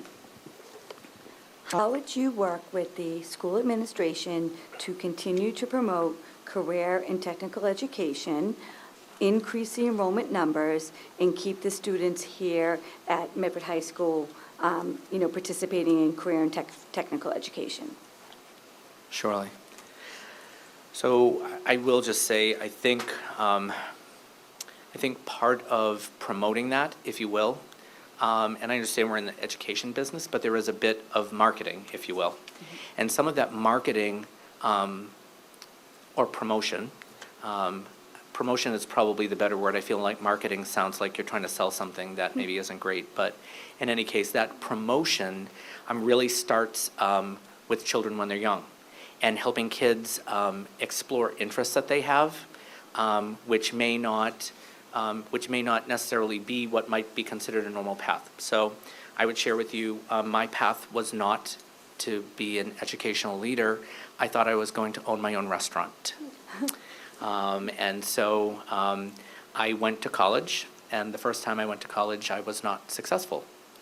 I think I made it about 2 months. And I didn't, I'll just say, I wish I knew then what I know now about, if you will, some grit and resilience, because I felt like I was maybe a little bit low. And so, I'm thinking about promoting opportunities around learning for kids when they're young. So had somebody promoted something different for me at a younger age, I may have taken, let's say, a different path. So I think promoting that in the younger grades. I feel like providing students an opportunity to see what that looks like. So for instance, I think kids should see what is career and technical education, and do they understand what it is? Because I think if kids don't see it, they may have misperceptions, they may not know what pathways that they have. So I think by fostering interest for kids when they're younger, I think also providing opportunities for parents in the community to get in and see the program. I feel like that's key. I think it's not only key to help people be educated about the program, but if you are then to make a change for the program, or if you then do something in the budget where you're asking people for increased funding or a change, people then understand the program and are able to support it. So I feel like there's the community promotion piece. I also feel like you're doing work with kids at a young age around exploring interests, vocational interests as well. I think we talk to kids a lot about going to college, and I don't know that we always promote the career readiness, which may also lead to college. So I was fortunate, and I had some drive, and I chose a different path, and I went back to school. And I might have had a different outcome had I had a career and technical opportunity afforded to me. Thank you. You're welcome. Ms. Mustone, do you have any questions? You're all set? I've heard. Ms. Vanderkloot, any questions? Yes. If you could go before the Board of Education tomorrow and advocate for a change, what would you be talking about? So, here's what I would share with you. In my school now, I have the good fortune of having a district-wide special education program. And that program serves students on the autism spectrum. It's a very, very large program. It's almost like a school within a school. So we have almost 40 students in the program, and every one of those students comes with a one-on-one aide. So it's a very heavily staffed program. So it comes with a lot of supports. And for those students, what happens is that when they enter in 3rd and 4th and 5th grade, they have the opportunity to take MCAS. And so some of the students, based on the nature of their disability, may be able to participate in regular MCAS. And then some students complete what we call an MCAS alt, an alternative portfolio to demonstrate learning. So you would think that an alternative portfolio shows learning in an alternate way, but still demonstrates work towards the standards. So what has, if you will, bothered me since I've been in Massachusetts, so when a student is identified as a student taking the alternate assessment on MCAS, right out of the gate, they can only get a score of warning and can get no higher score. Now, they can still earn the full number of CPI points that go towards school accountability. That's good. But what I really wrestle with is about a parent's perception about their child who maybe already be at a disadvantage based on a significant disability, and then to get a score back from a portfolio that, by the way, one portfolio takes almost 40 hours to compile. And so, for instance, I think a year ago, we submitted 11 portfolios.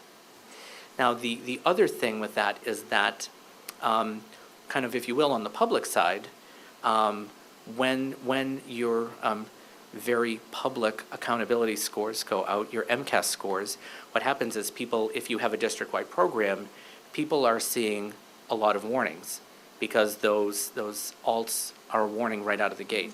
I would be advocating that the Board of Education work with the commissioner and those folks who have developed MCAS and school accountability ratings to be looking at ways to still capture growth for those students, but doing it in a more meaningful way that really still provides those kids some integrity.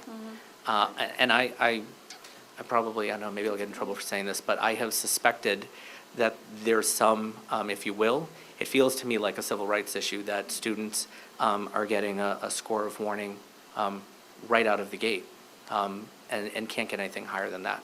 And for me, that's disheartening for the kids. That's, at the end of the day, if we have a higher percentage of warning on a public MCAS, what goes out to the public, I'm happy to share with them, but really I'm first and foremost concerned with students, not about what the public score looks like. Thank you. You're welcome. Mr. Russo? Sometimes I feel like the more I learn, the less happy I am. How does recess fit into a school system under your leadership? Okay, so I work in a school district where we have a policy that says kids get recess every day. It's in policy. We have a policy that says you do not take recess away from children. And I believe in that policy, and for a couple of reasons. So early on in my career, I was a teacher, and I feel like, when I've talked to you about being the lead learner, I'm somebody who learns. And so I will tell you, early on in my career, I did what many other teachers do. And a very easy thing to do if you have to provide a consequence to a student is to take away recess. As I kind of grew as an educator, I learned a lot about logical consequences. So if you break something, you fix it. So, the issue is what happens is that oftentimes taking away recess for students is a quick and easy go-to for teachers in trying to address a problem. But if there's not a connection, so if I've done something in class that's inappropriate and you take away recess, I guess what's the learning for me? Because quite honestly, recess is an aside. I will say I'm also a fan of restorative discipline practices, and that's where you're working with students to help identify what they've done and how to repair that or fix it, because that's really where kind of growth comes. It comes out of what would you do differently?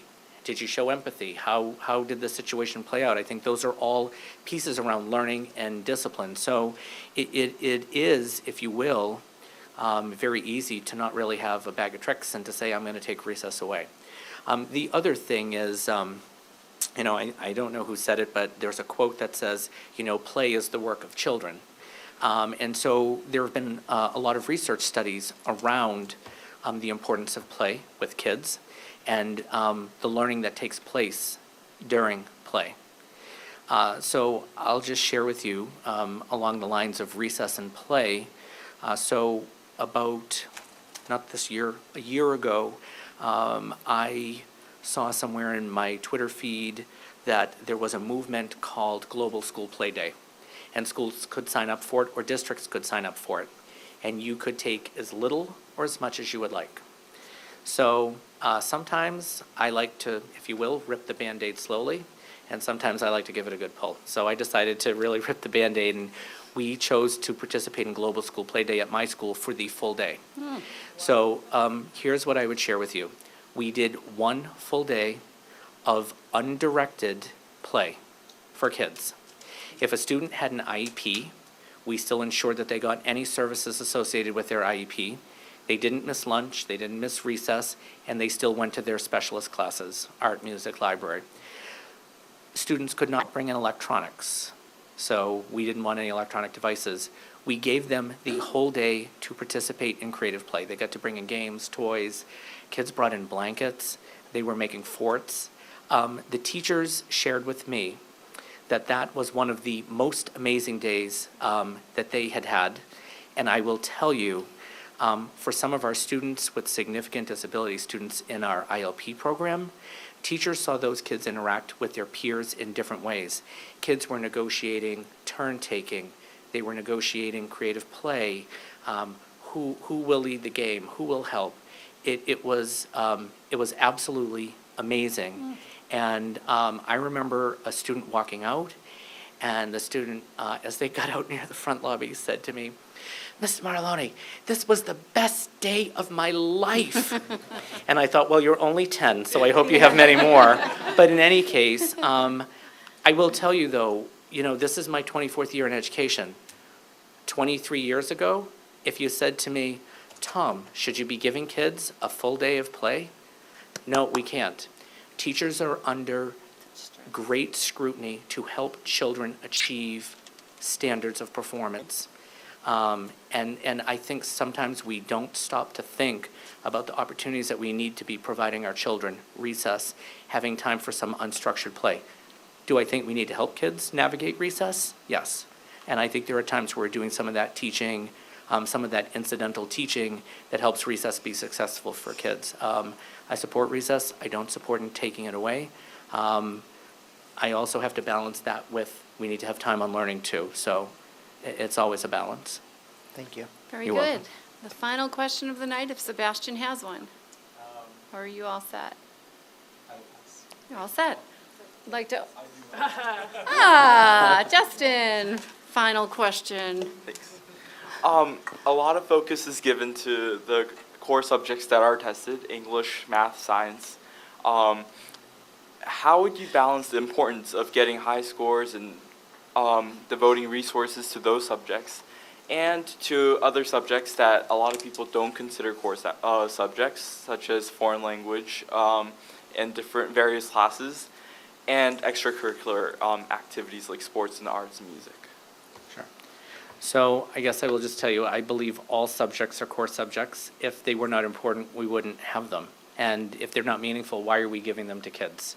I think I think they don't get as much attention, for instance, as math and reading and writing, because we're very, if you will, hyper-focused on kids leaving with the set of skills that we know that they have to have. But what I would tell you is that I think there are skills outside of those core content areas that kids need to have. I think about kids being well-rounded and maybe finding a love or an interest in the arts. I think for kids, it may be around a language, or for other kids, extracurricular activities. I think, I talked about schools developing systems of tiered intervention for academic success. And I guess I want to answer your question, but kind of pivot back to Mrs. DiBenedetto's question. So in thinking about raising the success level of all kids, what you don't hear about and what's not measured on MCAS or put in the newspaper are how many kids do well in a foreign language, or how many kids successfully get through a music class or an art class. There should be systems and structures in place in schools. So when I talked about tiered systems of intervention, that if you're in the music department, and you're a group of teachers, that you're looking at kids that are either maybe at risk, maybe they're not performing well in those classes, or maybe they don't really seem to be engaged. If they're not engaged, I guess the first place I would start is, what have I not done?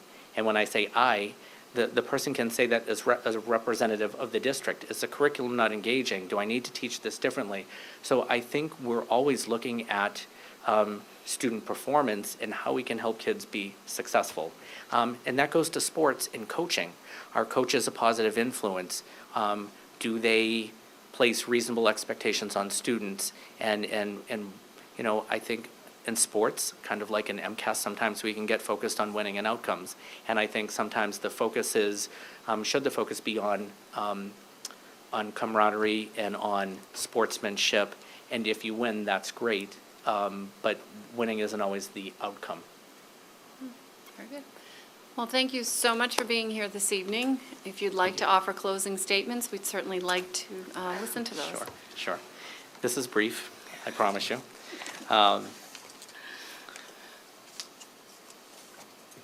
So I am a planner. Of course, I will tell you, I made sure I came in. What I would share with you is this. First and foremost, I just want to thank you for the opportunity to be here. I believe that a superintendent's ability to execute multiple priorities is a key factor in the success of a school system. I believe that. As superintendent, I will be a role model for exceptional listening skills, strong communication, and having a focus on learning. And I would just put out to you, while being a resident in the Medford community, I understand, is not a qualification for the position.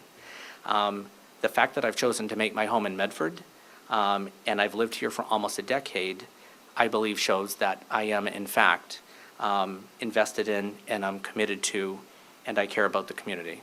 I did have a choice of where I could live, and I chose Medford. And should I be given the opportunity to be your next superintendent of schools, I would be making that same commitment to your schools. So I thank you for your time tonight and for letting me share a little bit about my work. We thank you. I did, I can leave them with you, Mayor Burke. I did, because a lot of my career has been focused K to 6, and because you can only, quite honestly, fit so much on a resume, I have had a lot of district leadership experiences.